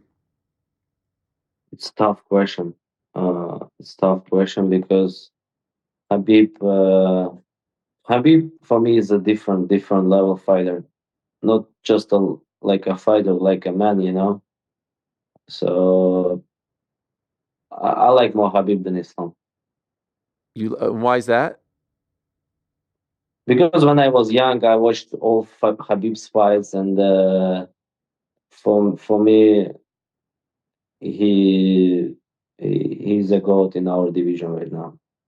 I don't remember. Maybe you probably remember. 2019, was Khabib in Islam's corner when you fought him the first time? No, he didn't. The Abdul Manap was Javier Mendes, and one boxer coach, the Islam's boxing coach was Habib was there, but he wasn't a corner. Okay. This time it sounds like he's going to be. So you're going to be fighting against them. Yeah, it's gonna be good. Is that an honor for you? Is that weird? How would you describe that? It's gonna get me more energy. Because it's kind of if I beat Islam, it's like kind of beat Habib's team, Yeah. By the way, something just occurred to me in the face-off with Islam. Are you wearing the Dave's Hot Chicken jacket too? Yeah. What's going on here with this company? I feel like there's Dave. It says Dave's on your jacket, Arman. What's happening here? I don't know. I'm just trying to get big contract. Where are you getting all this merch from? It's nice stuff. I bought it from Dave's Hot Chicken. I don't know if I believe you. I feel like there's something going on. I like it though. It's smart. It's like really. It's I haven't got any dollars yet. But you're giving them a lot of attention. Yeah, that's why I'm trying to make money. So why them specifically? Because I tried and I like it, so it's gonna be good if I'm gonna have free meal. That's right, but it's not good for cutting weight. It's okay once a month. It's okay. Cheat meal. Cheat meal. Yeah. That video, was that the first time you tried it? Yeah, and there is a lot of views, so 6 million, something like that. Yeah, I know they should hook you up. I mean, it's like love at first sight. You tried it, you loved it so much, you bought the hat, you bought the jacket. Anything else? Not yet, but maybe they're gonna send me gloves that I'm gonna fight with. I like That that. is not. This is smart. I like this very much. By the way, at ATT you have Dustin Poirier who fought Islam. Has a history with him. Is he around? I know he lives in Louisiana, but is he around to give you any pointers on Islam about the recent version of Islam because he just fought him in June? No, he's not around, but like we have a same coach, and they're gonna help me. How should I fight with Islam? Okay, to be potentially the first Armenian fighter to win a UFC title, does that mean, I know you've spent time in Russia and obviously Georgia, but it feels like you're most closely linked to Armenia. Correct me if you feel otherwise. Is that a big deal for you? Of course, I'm Armenian, and I want to be first Armenian champion in the world, and uh, it's a big deal for me, and I want to represent like Armenian fighter. Yeah, it'd be cool if Carl Parisian is there. Do you have any contact with Carl? We have I don't know him personal, but like I have friends and who knows him very well. He was supposed to fight for a UFC title, but then the champion got injured and he never actually got a chance many, many years ago. So he almost had the opportunity. So, and I know he lives in the area, right? He lives in the California area. Yeah, I was so young when he fought. So I didn't watch his fights. Yeah. Sure. By the way, a video just emerged, the grappling match that you had with Khamzat. That just I don't know when is that from? That's from, is it in Abu Dhabi or something? No, it was in Thailand, Phuket. Phuket. Okay, when was that? In the summer. Okay, a few months ago. And what did you think of grappling against him? He's obviously a middleweight. You're a lightweight. He's tough, strong, big. Yes. But I just it was like a submission only, and I just wanted to not give him submission and just to be a draw. And that's what it ended up, right? Yeah. So you win. No, it was a draw. No, but like for you, it's like a moral victory. Yeah, but if you're gonna count like a takedowns or control, he got more than me. Okay, well that's humble of you. Was he as tough as you expected? Yeah, he's tough. Yeah, He's really tough. He's not. I thought he knows wrestling, but not like this.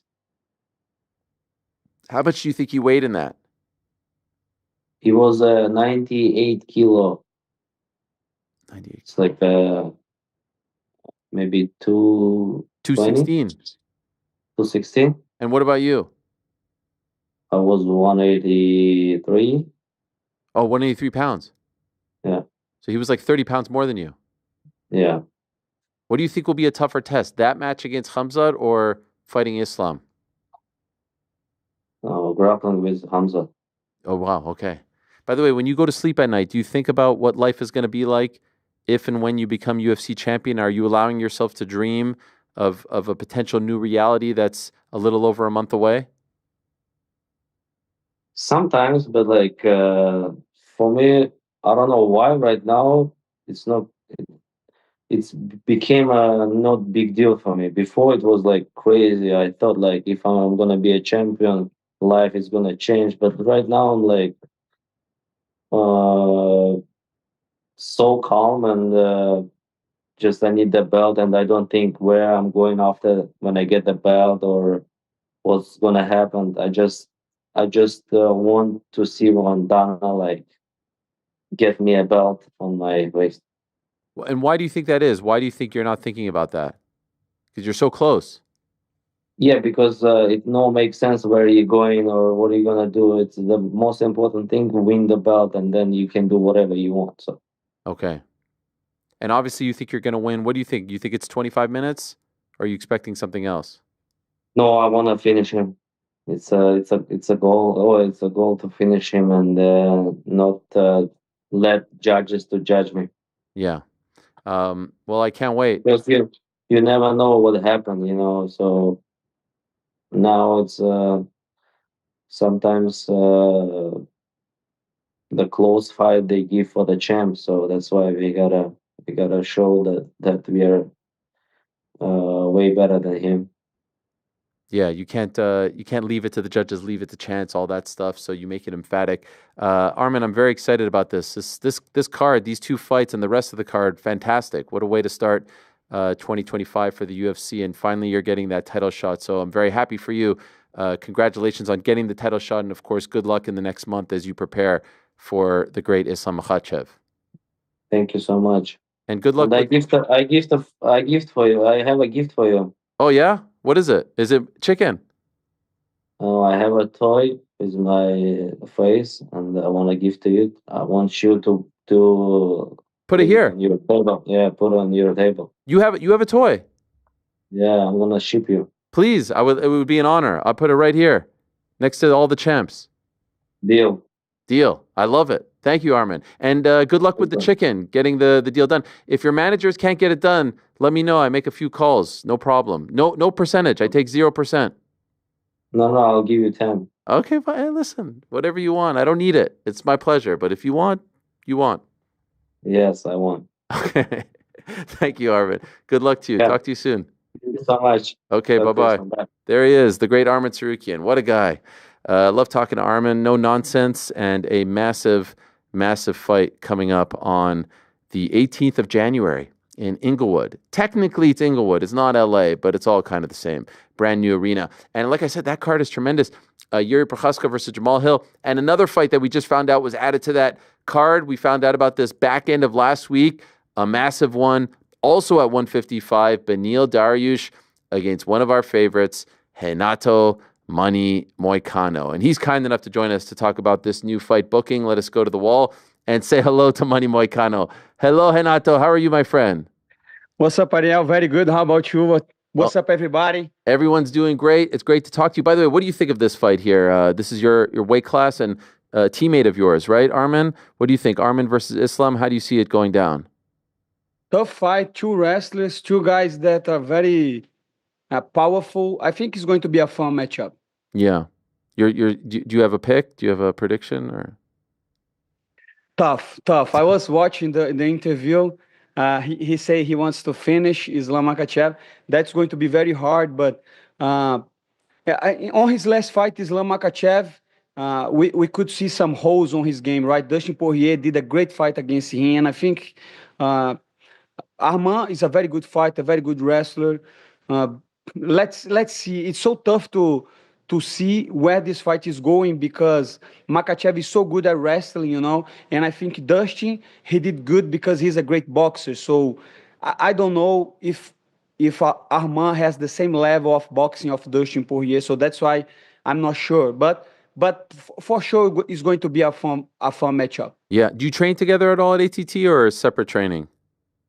No, we training together, but Arman usually he just come to ATT to do like the 6 weeks, right? The training camp. So I don't train with him much, especially because if he gets the belt, I will have to beat his ass one day. So that's why it's nothing personal. I don't hate him or anything, but it's just business, right? No, I understand. All right, so let's talk about your fight. How did we end up with Beneil Dariush?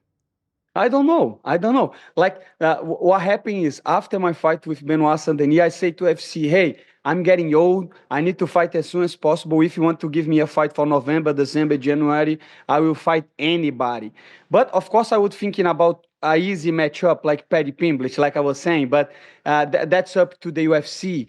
And actually, UFC offered me to be the main event on December 14, this fight that next week. And of course I said okay. I don't know about the opponent because I don't care about the opponent, Who was the opponent? I think it was Dariush. It was Dariush. That's what they told me. They told me, hey, we need a main event for UFC Tampa. I think you will be nice because you're doing great, you're doing your thing. We want to to have you fight in the card. Who do you think would be a good opponent? And I mentioned like a couple names, and they say, hey, these names, they are all booked and stuff. Let's try to make the fight against Beneil Dariush or somebody else. And I say, okay, but I didn't have the response, you know, and after a couple weeks, maybe a month, they offered me January 18, and that's it. I don't have too much time to lose. So Dariush, he's a tough fighter. That was not what I was expecting, and I don't think that it was what I deserved. But who gives a fuck, right? It's a fight. Everything can happen, and I don't care who I'm fighting. I just have to be competitive and keeping showing up. If you had your top choice, would it have been Paddy or someone else? Dan Hooker, easy money. I saw the show that he was talking about that, you know how it works, but it's not like that. If UFC offers me a fight like Dan Hooker or somebody on the top 5, of course I would take. But it is what it is. I don't have much choice on how that stuff works. But I'm pretty sure UFC knows what they're doing, especially fighting on the card on the same day, like a big card, huge card, on the same day as the Islam Makhachev and Arman Tsarukyan. My plan is go over there, dominate Dariush, finish him, and get the mic and make my case for a title fight. Oh, wow. You're going to go straight to title fight. Why not? I don't know. Why not? Exactly. Why not? If you look into it, if you go to the to topology, or if you look my record right now on the lightweight division, I have 6 fights. I am on a 6-fight win streak on the 155 with 5 finishes. Who else has these stats on the lightweight? Nobody. 5 finishes on the last 6 fights and 6 win streaks on the lightweight division. People keep talking about the RDA fight. That was 165 till they noticed. That was not 155. So just try to see if there is somebody else on the top 15, on the top 10, on the top 5. That is 6 consecutive wins with 5 stoppages. I don't think nobody has these stats right now. How would you feel if they give it to Charles again? I would feel okay, you know, because like I said, that's not my call, you know, that's UFC. I just want to be active, you know, but eventually I just have to keep winning, you know, I just have to keep winning, doing my thing, and eventually I will have my chance for the belt. And if I don't, that's okay too. I'm making money, you know, I'm being happy, and I live in my dream. It is what it is, you know. I'm wondering also, yeah, was there any talk of the Paddy fight? That's the one that I want to see so badly. I feel like that could headline. Was there any talk of, like, were they considering it? Did they ask him? Was he unavailable? Or was there any talk of it? No, there was no talk about Paddy, and for a good reason. Have you heard about the rumors of Paddy Pimblett and Benoit Saint-Denis? Have you heard about that? That they'll fight each other? Yes. Have you heard about that? I have not, no. Yeah, so I don't know if it's official, but I saw on Twitter, you know, maybe that could be some bullshit, like people just trying to spread that fight or stuff. But if they end up doing Paddy Pimblett versus Benoit Saint-Denis, it will be pretty clear why they didn't put me against Paddy Pimblett, right? Because possibly I beat Benoit Saint-Denis 10-7 on the first round. I just beat his ass. That's the truth. And then they're going to put him against Paddy. What that means? That means they know Moicano would destroy Paddy Pimblett. Yeah. Simple as that. Do you think that would be weird after 2 knockout losses or 2 finishes that they would then put him against Paddy? I think that makes sense. I think UFC they are very smart. They are very smart. If they do that, that's very smart, because you get a guy like Benoit Saint-Denis that he's good. He is very good. He's very aggressive, and he was coming off 5 finishes, right? So he was very entertaining. But to do that, to put him against Dustin Poirier and then against Manny Moicano, that is just crazy. That is just too much. I don't think they are. I think UFC learn with their mistakes, and they're not gonna rush Paddy Pimblett like they did with Benoit Saint-Denis. So that's why they give him Benoit Saint-Denis, because if he beats Benoit Saint-Denis, he beats a solid guy, a good fighter, a guy that everybody recognizes as game. You know, everybody say he's game. And if he beats Paddy Pimblett, he gets all his hype, and he's European too. So we have to remember, UFC in France is still young. they want a star, you know. We saw that with Cyril Gane too. Cyril Gane, his last fight, I think Volkov got robbed, but I'm not telling UFC has something to do with the referees or the judges, but they need somebody to represent MMA in France, and I think they know Cyril Gane is not the guy, so I think they are trying to save Benoit Saint-Denis all the time, because makes zero sense. You beat Frevola and then you fight Dustin Poirier.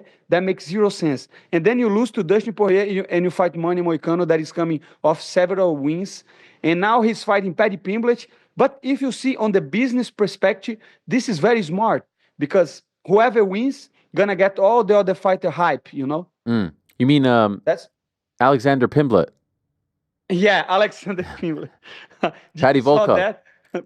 Paddy Volkov. That was fun, you know? Yeah, you were on, by the way, you were on fire on Saturday. Your tweets were incredible. Yeah, I don't know. I just like to watch fights, you know. Before a fight, I'm a huge MMA fan. I like to watch the fights. I like to do predict video. If you like predictions video, go to my channel, moneymoicano.com. I do a lot of prediction video in MMA.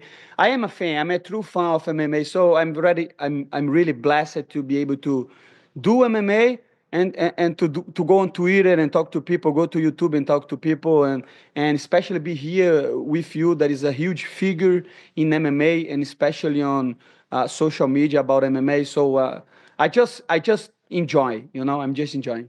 You had a great one about them putting Movsar and Aljo on the prelim so we can watch Kron pull guard. Oh, there it is, right over there. I mean, yeah. What did you think of that? Man, the numbers speak for himself. 14K, you know why? Because people recognize that. People say, hey, this guy know what he's talking about, you know? Like I say, before a fighter and before works for the UFC, I am a fan. And to have Evloev and Aljamain Sterling on the prelim card and Kron Gracie and Bryce Mitchell on the main card is just unbelievable. Because remember, I am a grappler too. You know, I like jiu-jitsu, I like wrestling, and the exchanges that they did, Evloev and Sterling, the way they fought, I think that is one of the best grappling matchups of all times in UFC. I think the fight that was better than that one on grappling was Arman Tsarukyan and Mateusz Gamrot, 5 rounds. That was a huge grappling matchup. But Evloev and Sterling, that was something else, because Aljamain Sterling very good at take the back. He's like the human backpack.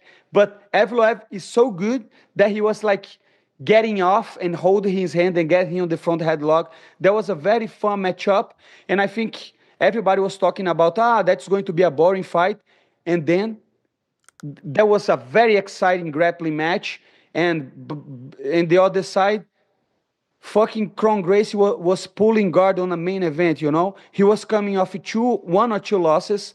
He doesn't win over 5 years, like 5 years, no winning. It was just because the name, Gracie. That's the fucking truth. So that's why people like the tweet, you know? By the way, what about that scene when Bilal was trying to get into the cage?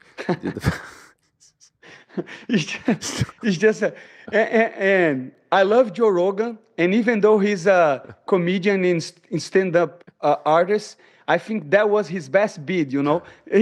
Even if he doesn't did on purpose, was just funny, because Bilal was trying to get on the cage, and Joe Rogan, hey, they don't get on the cage, they don't know he's the champion. I was laughing my ass off on the couch, and that's extremely disrespectful to Bilal, because in the end of the day, even if people don't know him, he is good as hell. He is very good. And I think he's way better than Shakivat Ratimachov. You think he wins? You think he wins after what you saw? 100%. My money is on Belal Muhammad. Really? Like you, yeah, 100%. I think Shavikat is not the boogeyman like they say. And I think Belal Muhammad will make it look easy. Wow. Maybe that's just Ian Gary is so good. Maybe he is the boogeyman, but Ian Gary is closer to him than we thought. I don't know about that. If you look at his record, Ian Gary and even Shakivat, who are the best fight?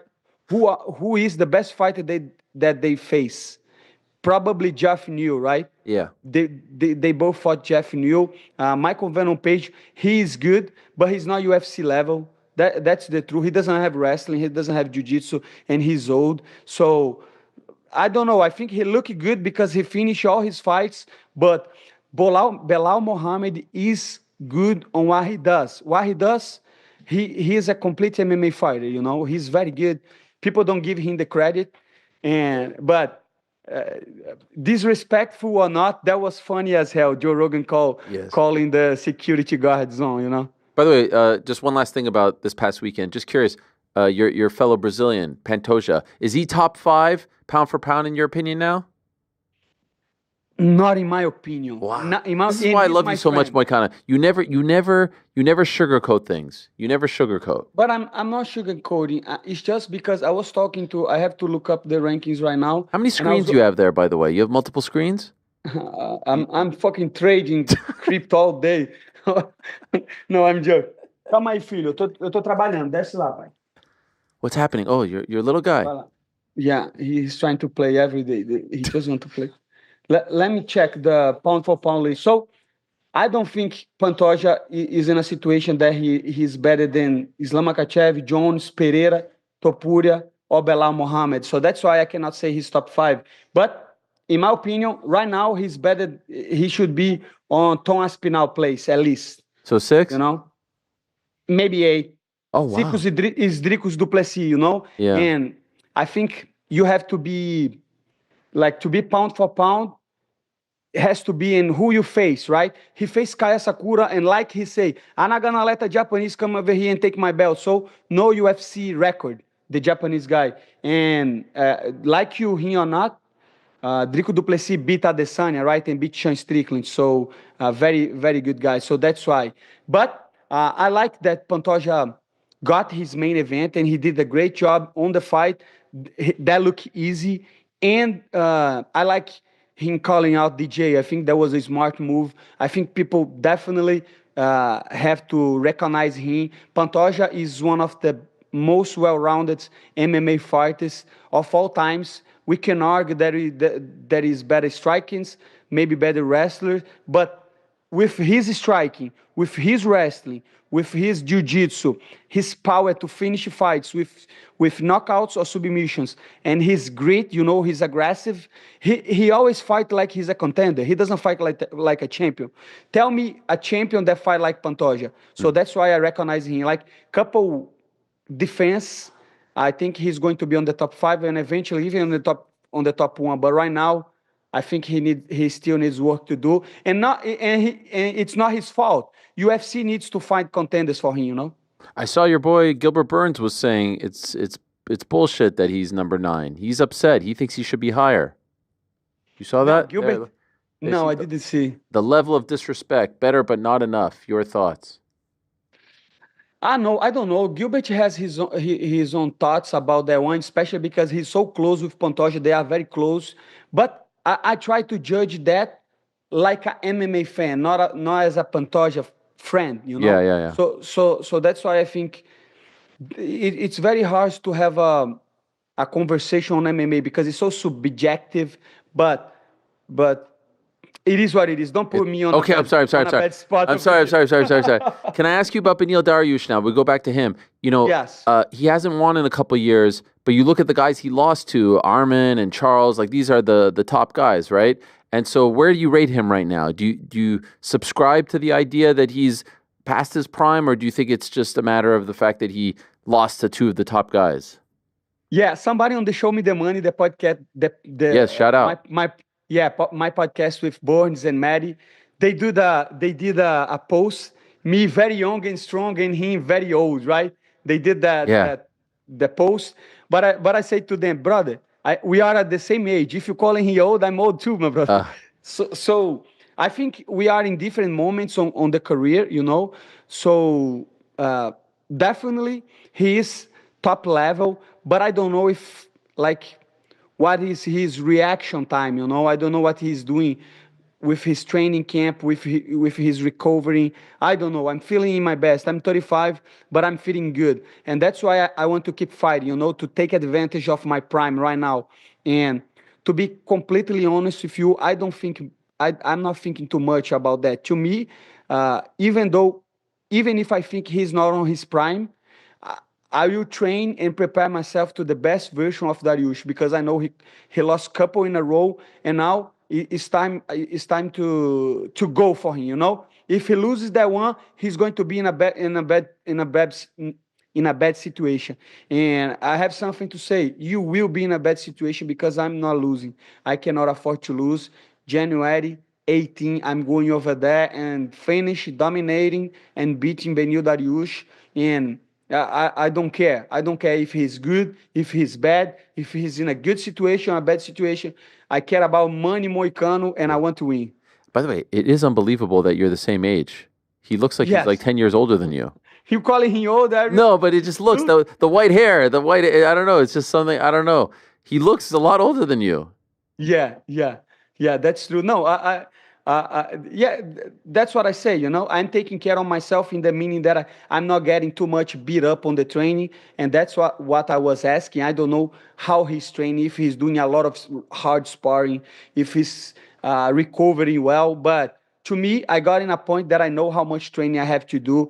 I have to focus a lot more on like cardio, on like drills, and of course I spar once a week, sometimes 2 times a week. But back in the day, when I was young, I was doing like 3-4 rounds every week and just training too much. Now, let's fight on the fight night. You know, I don't want to fight in the gym. I want to be healthy and strong so I can get to the fight healthy. You know. By the way, I feel like there's going to be a lot of drama in LA that week. You know, Jamal Hill's on that card, Merab, Umar, Islam Arman. Like, I feel like there's going to be a lot of drama. How do you feel about all of that? I feel that's going to be a good opportunity, you know, to sell the fight, to promote the fight, especially because I don't think Islam Makhachev and Arman Tsarukyan, even though they are on the main card, I don't think they're gonna sell much the fight. So let's see, you know. I'm over there to beat Dariush. That's my priority, you know. Go over there, talk my shit, and back my stuff on the fight night. You know, go over there and put on a stamp and get the mic and take advantage of the few minutes that I will have to make my case for a title shot, you know, because I feel like I was disrespectful I was disrespected on my last fight after a performance like that. Like I said the last time, imagine if I did that if Paddy Pimblett that did on the same night on BSD, he will be on 5 on top, you know. And I want the same. I want to be on at least on the top 5 next on my next fight, so I can fight for the belt. Let's see what happens. That was an incredible fight. Obviously, the skills on the microphone after were incredible as well. And, you know, we have our awards coming up, and one of our awards is Promo of the Year, like someone on the microphone. And I feel like it's come down to you and Bryan Battle from the same night. Why should you win and not him? He had a great moment. You remember that? But Saturday he had a tough weekend missing weight, and maybe that, I don't know, it shouldn't affect. But why should Money Moicano win this award and not Bryan Battle? Motherfuckers has to remember that I'm doing this in my second language and I teach English to myself. What's harder than that, bro? That's true. You go over there, you learn a language on your own, and then you can talk shit and be funny at the same time. That's not an easy thing to do, bro. That's a good point. I deserve that belt.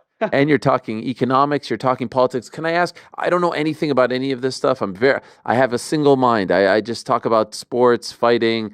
I'm not a very smart person. You're way smarter than me. I can't do that in one language, let alone 2. What's going on with this Bitcoin lately? I see people going crazy. It's going up. It's going down. Can you explain it to me like I'm a stupid person? Yes, of course, 100%. Let me tell you something. If Bitcoin is keeping shooting up like he is doing, I will retire rich, my brother. So, but the thing that I'm doing is it's very obvious that. Let me do a little bit of analysis. I'm gonna ask you. So, okay. Government they have a budget, right? Yes. To pay people, to pay like the army and to run the country, right? But since a long time ago, since 1971, they are using the credit card and paying the debit with another card. You know, this is like they don't have enough money to run the country, so that's why they have debt. And what's the debt? They get money from people like on bonds, or even in countries. And they have to pay the interest of these bonds. So right now, the debit of United States is 136% of the GDP. That means that the budget is not matching. So they make less money than they have to pay. So exactly this. They have a credit card. Let's say you have every month you make like 10K, right? But you spend 15K. How you do the difference? You go to your credit card. Next month, same thing. Next month, same thing. When you cannot use your card anymore, you just apply for another card and pay the card that you are in debit with another card. Of course, this is very simplistic, but like I say, I'm telling this on my second language. But the thing is, eventually, the government gonna run out of money, and that's why they lower the interest rates on September, because they cannot pay the interests of the debt right now. So they have to lower the interest so they can pay people that they lend money.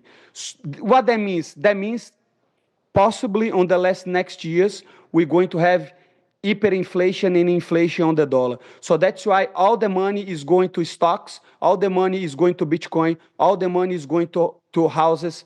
That's why we're supposed to have a crash, but the stock market keeps going up and up. This year, the stock market grows up 30%. That's unbelievable. I think 4 times on the last 100 years, the stock market grow like that. And at the same time, the GDP is not growing. So what is that? Speculation, because people that has money, they are putting money on the stocks, putting money on the house market, putting money on Bitcoin. And even though President Trump say he's going to cut the costs, he's going to relieve the debt, and Elon Musk is talking about that. So cutting the expanding will be very hard to cut healthcare, will be very hard to cut money for the government and for army and all that stuff. So I think the debt of the USA gonna grow every year, each year grow, and they're gonna lower the interest rates so they can lend money to the Federal Reserve, and the Federal Reserve is gonna pay to a bond that nobody will pay, like a 0.5%. And that's how they print money, and that's why hyperinflation could be something that will happen on the next couple of years. And that's why I will invest heavily on stocks, on index funds, on Bitcoin, or even on properties. Because like I say, properties, people cannot afford, but the prices are not going down. Why? Because there is too much money on the market, and eventually on the next years, if the interest keeps going down, we will have a lot more. So if you care about your country, if you care about your life, try to understand Bitcoin and why people are buying Bitcoin. Don't buy Bitcoin just because I'm telling you, because eventually if the prices drop, you're going to sell. That's why you have to understand how the blockchain works, how you can store, how you can have a cold wallet and do the store by yourself, so you don't rely on government, you don't rely on social welfare, and you have your hard money. Bitcoin is hard money, and I love Bitcoin. And it's shooting up. To make a short answer, is going up because the price of money is getting destroyed by inflation, because too much debt in the government, and because government have no incentive to preserve your money. They have incentive to destroy your money. This is, I mean, I'm at a loss for words. 2 years ago, I said it was the greatest answer in the history of the show. I think you just topped that answer. The Ludwig von Mises one, this might have topped it. How do you know all of this? Because it's like a bubble, right? I started to I went on Bitcoin because I want to make money. But then I realized there is something very wrong with the legacy system right now. The legacy system is designed, and it was designed. And I know that's going to sound like conspiracy theories, but look into JP Morgan and how they made the Fed. What is the Fed? The Federal Reserve, central banks. Back in the day, 100 years ago, if you ask to a regular citizen if they support a central bank, they would say, are you crazy? Are you giving your money to the government? You know, and that's what happened, because bankers and lobbyists, they make the case through to the presidents, and they create all these agencies. They want to control the market, you know. They want to fluctuate the interest rates, and that way they think they're gonna do better for the economy. But it's not like that. Economy must be free. America was successful because America start as a free market society with Protestant values. So you cannot rob the other. You have to agree. And if you have the contract, you have to follow the contract. But America is all about government not interfering in your business. So I start to read books. I start to talk to people. So I have a lot of intelligence friends that we talk. I study economics almost every day because, like I say, I want to spread the word, so I have to be prepared for that, you know. And let me, that's going to be too complicated for me to explain. What? What do you mean? I mean, because I want you understand why government wants to destroy your money. Do you have a mortgage? I don't know if you Yes. have a mortgage, but I do. let's say in 2019, I had a mortgage, you know, a home of $200,000, right? The home was $200,000 before COVID and before inflation. I bought the home. I pay a mortgage of $1,000 every month, you know. And after that, we had the pandemic. So we had all this money going to people, and all this money returned to the rich people because they spend the money, the rich people get the money and invest the money. And then the price of the houses start to shooting up. So my home was 200, now it's 500, right? But my mortgage is still 1,000, you know? So right now, it's easy for me to pay the mortgage because back in the day on 2019, on 20,000, they worth more. Now $1,000 worth anything, and that is the same thing with the government.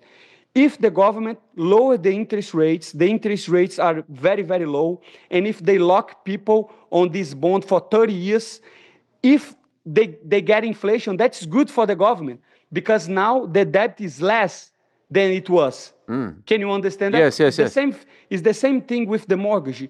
But the whole thing, the whole scheme over here of governments are the Federal Reserve because they lower the interest rates and they put interest rates like 2 or even less, that like 0.5%. And then the central banks buy the bonds, you know, because I am smart with my money. I'm not going to buy a 30-year bond that pay me 0.5%. But why central banks do that? Why the Fed does that? Because that way he can create money. He buy the bonds that nobody would buy, and then they give that money to the government that has to pay the debt in 30 years. So what they're doing is pay the minimum of the credit card every month. And eventually that's going to destroy the dollar. If people don't do nothing about that, they will destroy the dollar because inflation is the increase of the supply on the money. It's simple as that. That's why stuff costs more right now, because they keep imprinting money and devaluing the currency. A very good book that I would recommend you to read about Bitcoin and understand about the financial system is the Bitcoin Standard. Talks about how they produce the money, how humans start to produce, how the gold is superior to silver, why America and all countries that had the gold standard for 1931 to 1971 was the best time and the best time for producing for societies. It's just a very good book.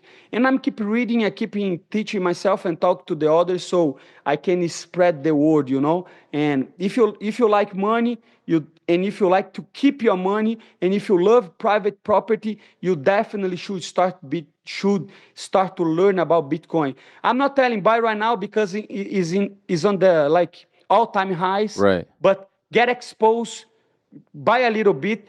Most important of having Bitcoin is understand Bitcoin. You know, you have to understand, and then you start to buy because you have to believe on that. It's like anything in life. You really have to believe. I saw this whole thing about did you see this about the Haktua girl with the pump and dump and all this? You saw this? What's happening here? Yes. That was a scam, 100%. Because I'm not gonna say it's a scam. Allegedly, it was a scam because Yes, I don't want to get sued.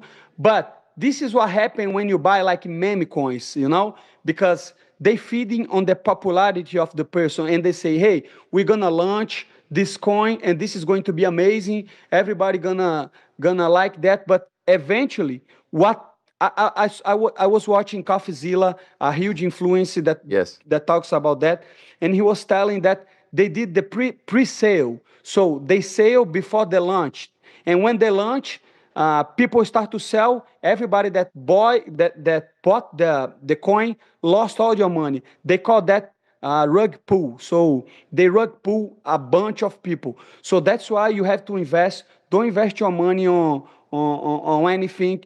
Don't invest your money just because you like the person. Try to study, see what makes sense for you. You have to understand how old are you. Because I invest in Bitcoin, but I know Bitcoin could go zero. Because there is nothing like people say stuff has value. Value is not intrinsic. We give value on stuff. So Bitcoin is worth $100K because people think it is. It's like gold. It's like houses. Your house doesn't. The value is not 1 million, 2 million. The value is the product that you put. The neighborhood. It's a lot of stuff to consider on the price, and it's the same thing with economy and with Bitcoin. That's why you have to understand and not fall for every scam on the internet. Okay. By the way, right next door to us is something called Yahoo Finance. We share a building with them.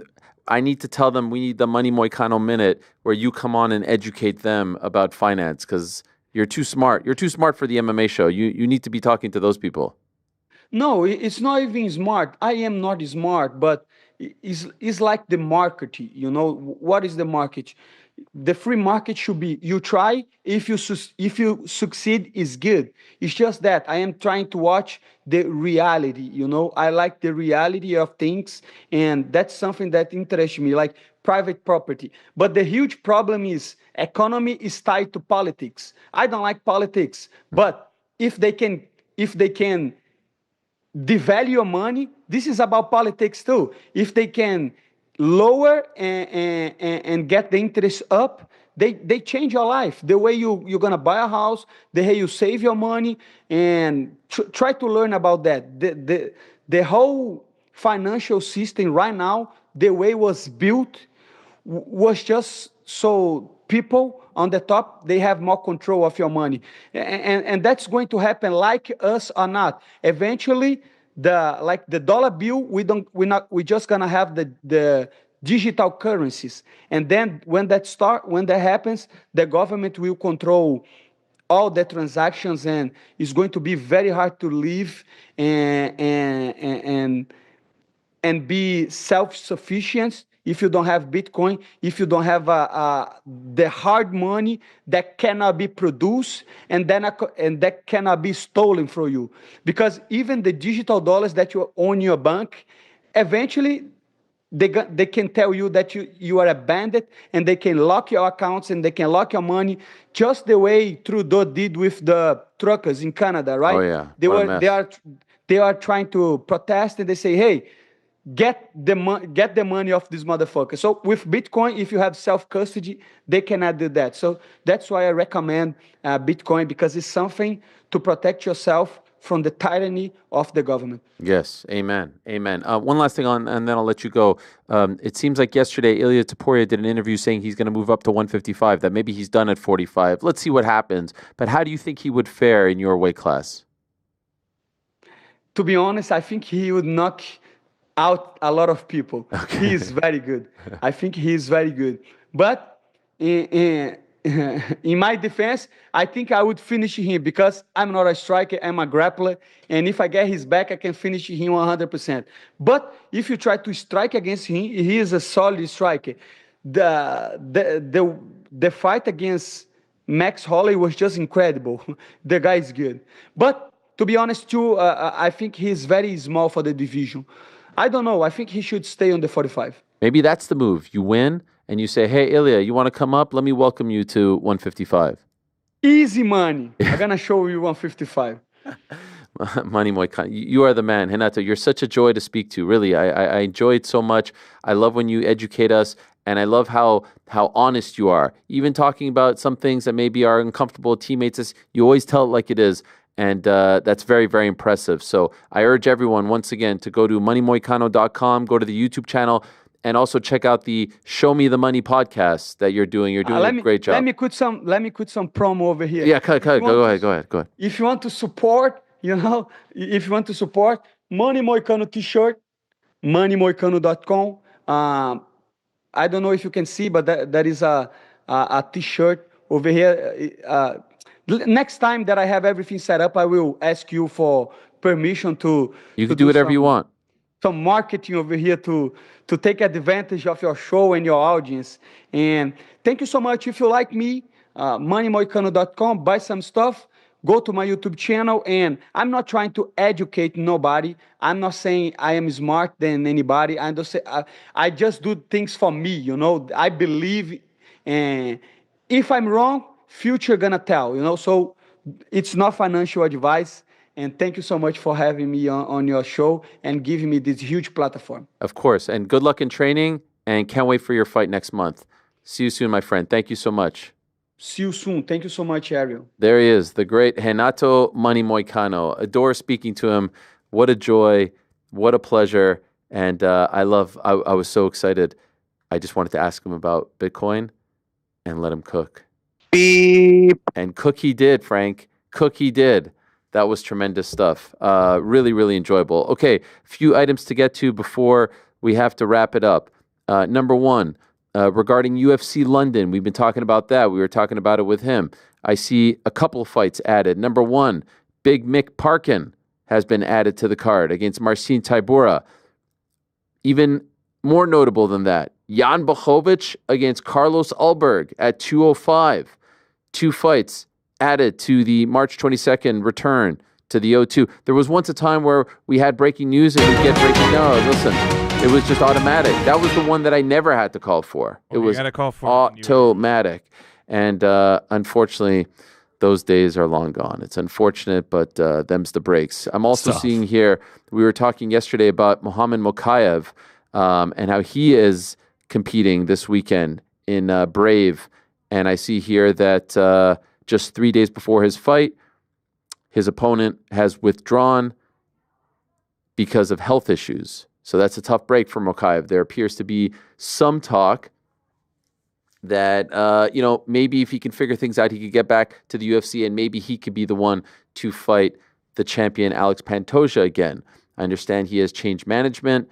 And I even saw yesterday that he reposted me talking about him and saying that he should have never left the UFC. And I say that not because he wanted to leave. I know he didn't want to leave, but that they should have never parted ways with him, not re-signed him. I don't think that was the right move. He's a very talented fighter, and that they should bring him back. And I saw him post something that I thought was really interesting. He posted, "I didn't expect this from Ariel, but I appreciate it." And so I will ask, why didn't you expect it? Have I not had Muhammad Moicano on the show multiple times? I'm not the one who went on Twitter and said, I will never speak to Ariel Helwani again, after I posted, simply without commentary, a video of people bum rushing the Dagestani airport, searching in engines, searching in nooks and crannies, searching on the runway for Jewish people. I'm not the one who said I would never speak to Muhammad Moicano. He's the one that said that about me. So why wouldn't you expect that? Again, I will continue to harp on this and prove to you all, we keep it real here. I don't care what religion you are. I don't care what your politics are. I don't care how you feel about X, Y, and Z. When it comes to sport, when it comes to MMA, I keep it real. All the other guys don't. And so, of course, I would say, because that's the right thing to say, and it's the accurate thing to say. He should have never left. He should have never not resigned. They should have resigned him, and he should be brought back to fight for the belt. Could not care less. So maybe I didn't expect you to post that, but don't be surprised when we keep it real here. I will leave it at that. Another thing that has come up is the Ilia Topuria talks, him moving up to 155. Guys, my interpretation of this, and we have the tweets and the translation from Danny Segura, the great Danny Segura. He says, quote, I'd like to move up to the next weight class, and since Islam is fighting in January and he won't be ready for April or May, I'd like to fight against the number one contender right now, who's Charles Oliveira. And then when talking about it further, yes, very likely you saw my last fight at featherweight. Do you guys believe this? What do you guys think? There has to be the Volkanovski fight, right? Yeah, I don't believe it at all. I feel like he's just chatting shit. Yeah, just getting us riled up, getting us to talk about him. He was chatting shit, by the way, about Cristiano Ronaldo, which we expected. Everyone stop chatting Thank you, shit. Darren. What do you think? What do you think? We've done this already. This was ahead of the last fight. It was about, I'm going to fight Conor. This is what he does, and it works. Do you have any interest in Ilya being a full-time lightweight, or is there still work to be done at 45? I'll say no, okay. absolutely not. Ilya Topuria versus Charles Oliveira is a fight I'm tuning in for 10 times if you put it on 10 times. But no, he's still. I mean, he only has 2 title defenses. He only has 1 title defense. No, there's the Diego Lopez fight, the Alex rematch. No, there's still fights to be made at 145. No interest in him going to 55 until he finishes up 45 work. Yeah, I'd like to see that fight maybe, I don't know, April, May. There's some big ones coming up. Pereira, obviously. The Topuria fight is big. Let's see about Jones and Aspinall. Like there's a lot of weight classes right now where we know it's not like who's going to get the shot, right? Like at 125, the conversation is who's going to get the next shot. At heavyweight, okay, maybe that's a little bit up in the air, but we know there's a clear-cut guy who should get the next shot. At 205, we know there's a clear-cut guy who should get the next shot. At 85, we know the fight is booked. At 170, we know there's a clear-cut guy who should get the next shot. At 55, the fight is booked. At 45, we know there's a clear-cut guy who should get the next shot. 35 is booked. So it's really just 25 as far as the men are concerned. It's really just 25 at this point. And we know about 115 as far as the women are concerned. We know about 135. Pena and Kayla, we don't have a date, but we know that is the fight. And 125, Dana White said on Saturday, it's Valentina Manon. Like, everything is very nice right now. It's really just 125 when you think about it. By the way, we haven't had Zhang Wei Li on the show in so long. And it's partially because she's often on the other side of the world. Right now, she's training in Thailand. But I did get a voice note from her, which I was very happy. I was very happy to get a voice note from her. And unfortunately, sleep is of great importance to her. So at 1 p.m. Eastern, it's 1 a.m. in Thailand. So it's almost impossible. But we'll get her on one of these days. And it was nice to hear from the great Zhang Wei Li, and looking forward to that fight very much. There was a poll put up about Topuria and Oliveira on our chat. Yeah, and just wanted to let you know, 59% of those polled said, I'd like him to defend 145 pounds or more. Yeah, I agree. I agree with those individuals. Okay, speaking of the chat, thank you to all our great super chatters.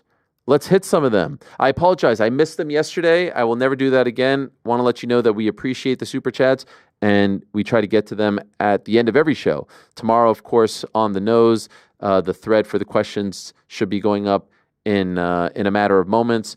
But as far as super chats, here's what we missed. Tech said, we need an $800 budget for Fight Feast. Now, I did see a lot of people saying, and something just flew. Did you see that? That was a bird. That was a drone. I think that was a drone. You're right. A lot of people saying last week's Fight Feast, the best one ever. Have you guys seen this? That's what I was seeing too, man. Yeah, I agree. And you know what I liked?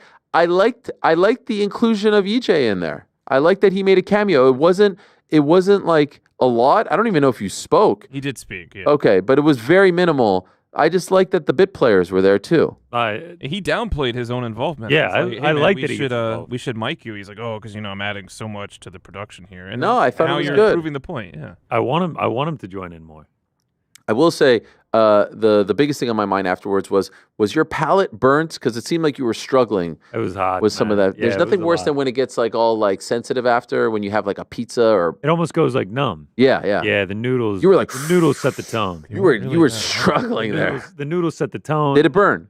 Oh yeah, and then the pumpkin dumpling was a lot, man. It was a lot. Your reaction to the pumpkin. Yeah. Well, and then like we're in the middle of filming the dessert segment, and then they drop down the Kazakh tea, and I pour it, and it's just like was steaming like a volcano. I'm just like, this has to be like 400 degrees inside this cup, but we have to drink it now because the camera has already started rolling. Yeah. Next one. So for now, people are asking, it's a pay-per-view only thing, right? Typically a pay-per-view only thing. You know, the biggest thing, everyone keeps saying how it's better. Our man Frankie has done the really big legwork. He has now upped the game on not only the camera, but also the audio equipment. It's the best it's ever been. We've left the phone in the dust. We have this crazy high-quality camera supplied to us, so shout out to Frankie for that. Next one I actually think is going to be Ukrainian food. Ooh. The Ukrainian village is right near for Usyk. Yeah. Love that. Oh, so we're getting one for a boxing pay-per-view. Yeah, I think so. It's just right there for us. There's a Ukrainian restaurant just around the corner. It's going to be great. What are we thinking? Oh, I know that one. Oh, that's going to be great. Well, now we got to go to Dave's Hot Chicken for I know. for Well, Arman. is that what we're thinking for LA? I don't know, but I mean, even if we just did a nice little mini fight feast just for Arman, I went on the Dave's Hot Chicken website, and it's signed like, oh man, we made all our dreams come true. And it's like Dave Arman. There's a guy named Arman. What? And it's spelled the exact same. What's happening? Yes, I don't know if he's got ties or if that's him himself. Like he actually. I think he's messing with me. I feel like he was messing with me. I feel like he was wearing a Dave's Hot Chicken jacket at the face-off. Yeah, that'd be a hell of a lot of promo for just trying to. Just hoping to get And he only gave him a 9.5 out of 10. If he loved him that much, you'd think he'd give him a 10 out of 10. Can I be honest? When you were writing about the Dave's Hot Chicken in the chat while he's speaking, I was having a hard time not laughing. And I was so I was like, please don't show me on camera right now, because it was just, he says it so deadpan and he's so serious, yet and then you're like, holy shit, he's wearing the hat. And then we play the face of it, he's wearing the jacket. I don't think we realized that he was wearing the jacket. That's the thing, is that before the show we watched the clip of a meeting and we're like, God, he must really like this food. Like this thing went viral on his social media. And then as he's getting framed up, he's just like, wait, hand me that. Puts on the hat. It's a Dave's Hot Chicken hat. I was just like, wait, what the fuck? And then for the first time, I realized he's wearing a Letterman's jacket for Dave's Hot Chicken at the face-off with Islam. Yeah, I feel like we have to try. There's one just a few blocks up. We have to so it's try a one. chain? I've never even heard of it. Yeah, it's a chain. We're going to have to go try it. Dave's Hot Chicken. Maybe that's where our holiday party is. Oh, that would be nice. So it's Chick-fil-A. What's the other one now that my kids always talk about? Raising Cane's. Raising Cane's. What's the power rankings? Oh, I haven't had Dave's Hot Chicken before. Have you had the other two? I've had Chick-fil-A, Cane's, but actually in between Chick-fil-A and Cane's is one in the South called Zaxby's that I like better. That's a chain? Yeah. But that's regional. Regional chain, but it's a chain. These were regional for a while. Now we're starting to get them. Calvin Johnson used to have his own fried chicken sandwich at Zaxby's, and it was better than Chick-fil-A. For some reason, they discontinued it. All right. By the way, those fighting words. Shout out to Dave. Sponsor us too. Yeah, sponsor Dave's Hot Chicken. Sponsor us. Hell, we'll take a Cane's sponsorship or a Chick-fil-A. Another we're trying to Dave's Hot Chicken, bro. Yeah, bro. We can't be like. I made an alternate thumbnail if we want to use it that says Dave's Hot Chicken send contract. Okay. It doesn't have to be an alternate. It could be the thumbnail. Ausha's saying, Ariel, don't avoid the question. Is the budget for Fight Feast now $800? I don't even know what the budget is. What is the budget? You know where they're getting this $800 from, right? No. From your trip in Vegas. Oh, really? I didn't get that. Well, this is what happens when we don't read them when they come up. They start to lose their. Yes. No, absolutely not. Although I was going to say, I was like, I feel like we don't need an $800 budget. I will say, if we are ever in Vegas, that would be an incredible Fight Feast. That would be because of the presentation. It'd be great. You eat 3 pieces of sushi, and then you're just like, all right, that was it. You guys would film me eating it. It would be amazing. Yes. That's when you can finally join us, Ron. You declined all of our offers. Sign me up for that one. The real thing that we want to take it to the next level, that like we've talked about behind the scenes, is like being able to film them cooking it, like getting in the kitchen with the chef. Now that really takes. Can I tell you the dream? Can I tell you the dream? Tell me the dream. The dream is a Fight Feast starring special guest Action Bronson. 1,000%. That is a dream that is. And I feel like it's attainable. It will come true one day. We gotta up manifestation. Oh my God. Yes, exactly. We're trying to up our production level. Okay. So then we go to action and be like, can you tell me when we're ready so I can make the ask? We're getting there. No. We're not ready yet. We're chipping away. We're almost there. Once Frank masters the B-roll, I think we'll be there. Okay, all right. Well, you tell me. The B-roll he offered me up for the Kazakhstan one. I was like, Frank, could you get us some scenes of the restaurant? I think you said Jill. You gotta start. You gotta film stuff. I mean, we'll get there. But 2025. This was digital, bro. Fuck, that's delicious. X. Oh my FM. God, that would be incredible. Sign me up. All right, Paul Cassidy. Why did nobody ask Uncle Dana at the UFC 310 post-fight presser about Turki Al-Sheikh's thoughts on Jones versus Francis? It's impossible for me to answer.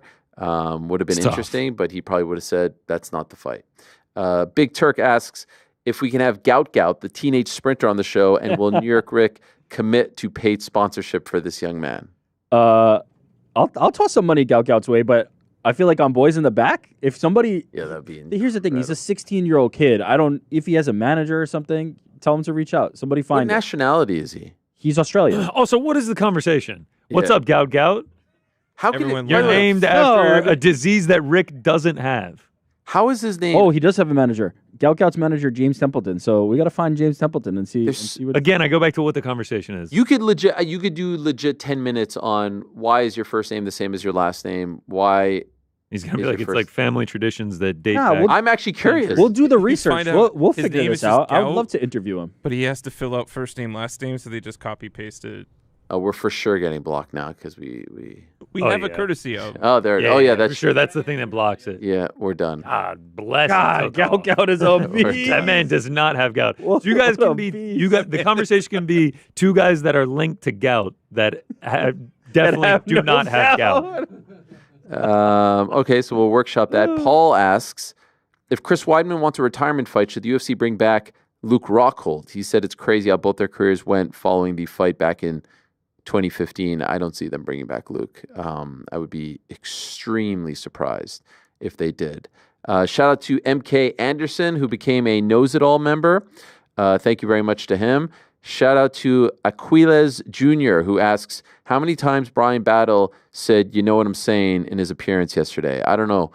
We should maybe set the line. Some people say, I think he's entertaining as well. We're blessed to have all these different characters. I mean, look at today's show and look at yesterday's show. There's just so many different characters in this sport. Don't take them for granted because we could be covering other sports. I'm not going to name names, but there are some other sports where the characters are not so interesting. Like where else? Every other sport? I mean, where could you? God bless hockey players, but they ain't giving you Money Moicano interviews like that. Is the NBA or NFL or any of these other leagues doing it? They're so PR trained. Yeah. Nobody says anything. It's so everyone's boring. afraid of the blowback and saying the wrong thing. Like these dudes. When you covered curling, were they? Oh, they were fantastic. Yeah, they were amazing. The bird watchers were pretty animated. Bird watcher, I'm just saying. We've covered a lot of things. There's no doubt about it. Jason Carney says, if DJ did come back to the UFC, it should be at bantamweight, not flyweight. I don't think he wants to fight at flyweight. I don't even know if he wants to fight at bantamweight. And most importantly, I don't think he wants to fight, period. I think we're past that. Shout out to Jason, who also gifted 5 memberships to our crew. Appreciate that very much. And Malik1976 asks how Dana White would react to Ian Gary saying no to a main event with Leon Edwards in London. Listen, I understand where Ian's coming from there. I really do. Now, if he's getting a monumental opportunity, okay, maybe he considers it. But I understand. He's Irish. He wants to fight in Ireland. And he says, until they come back to Ireland, I'm not fighting in anywhere else in Europe. And I'm happy that he reiterated and clarified he actually lives in London. So it's not like, or he has a home in London. So it's not like he hates England. It's not like he hates London, but he wants to represent for his people. And I don't think that's the worst thing in the world. But yes, I'm sure if they offered him something insane, maybe he would consider it. Although he did seem pretty adamant. That's going to be a really interesting one. Shout out to this one. Have you guys seen this one? It's amazing. Ariel, Rick, GC, and Mysterious. We probably should have had pizza on there too, but this was made before all of this. You can get it over at ArielHelwani.com. There it is. Yeah, you've got one too. Rick's with his we still doing a holiday holiday just because sale? Ariel comes back here and just throws his shit around, so it just can't confuse. It's a big problem. There's no chairs back there. Everybody just throws their junk on my table. No place to put my jacket. You come in, you take a knee, like you're talking to the coaches. I need it a little more comfortable. I need maybe like a plant, some espresso. So where's the setup for us in the studio? There's so much. Come in there. You do whatever you want. What do you guys think about the new addition to the studio? We've I got think the, it really ties the room together. Actually, the old edition, we just decided to put it. There it is. What is Gotta get Statue of cut off. Liberty's actual name? Lady Liberty. Oh, there we go. You know your stuff. Thank you. Want to let you know that the thread is up right now on arielhelwani.substack.com for tomorrow's On the Nose. And speaking of tomorrow's program, we're going to have a really interesting announcement. I'll leave it at that. An announcement that I think a lot of fans will be interested in. It's not a personal announcement. It's not an announcement about the show or anything like that. But it's a bit of a breaking news edition of the program. Yeah, there it is. Where an announcement will be made. And so I'll leave it at that for now. We'll also be joined by the reigning defending UFC flyweight champion, Alexandre Pantoja. So tomorrow should be a very fun edition of the program. Ariel, point over your left shoulder and in replay. I don't understand. Ant is telling me to point over my left shoulder. And in replay, there will be a link to your merch. Okay. I think I probably wasn't supposed to read that, but the link to the merch is going to be right over there. It'd be real weird if you just started pointing like that. And yeah, I mean, like, well, how am I supposed to do this? It's going to be right here in the replay. The link will be right. Do you think that works? Yeah, I think that'll be good. And this will be memed forever. So we'll have a cut out of this. I said on Tuesdays we're trying to go to like 3:20, 3:30. It's 3:29. And for you, this is pretty solid. This is not bad. I'm actually proud of you. And why is that? Because you did it. You were No, I'm saying why are we doing that? Because we're back in an hour and a half for the Ariel Show, speaking about all things boxing. Last week on the program, we had Turki Al-Sheikh just call in from bed. So who knows who'll be stopping by. I do know for sure that the big Oos himself, Joseph Parker, joining us from all the way in Samoa. It's like, I think they're like 16 hours ahead of us. If I had a bucket list of places that I haven't been to yet, I would say New Zealand, number 1, Samoa, number 2. Then Portland and Austin. And then Portland and Austin. Wow, so it's already Wednesday for him. Oh, it's already Wednesday morning, yeah. Crazy. And of course, he'll have some thoughts, I presume, on the Alexander Usyk-Tyson Fury fight, which we are just 11 days away from, believe it or not. And then he returns to action on the 22nd of February to fight the big man, Daniel Dubois, for the IBF title. There's a lot to talk about as far as boxing is concerned. Some rumors of Boots Ennis and Teofimo Lopez fighting in an ESPN DAZN co-promotion pay-per-view. Have you guys seen this? It's the Wild West in the sweet science. So we'll get into all of that. Fun show. Really enjoyed it. Big day tomorrow. For now, thank you, Merab Dvalishvili. Thank you, Arman Tsarukyan. Thank you, Renato Moicano. Thank you, Randy Brown. Thanks to all of you. Thanks to all of them. Back on Wednesday, same time and place. Peace.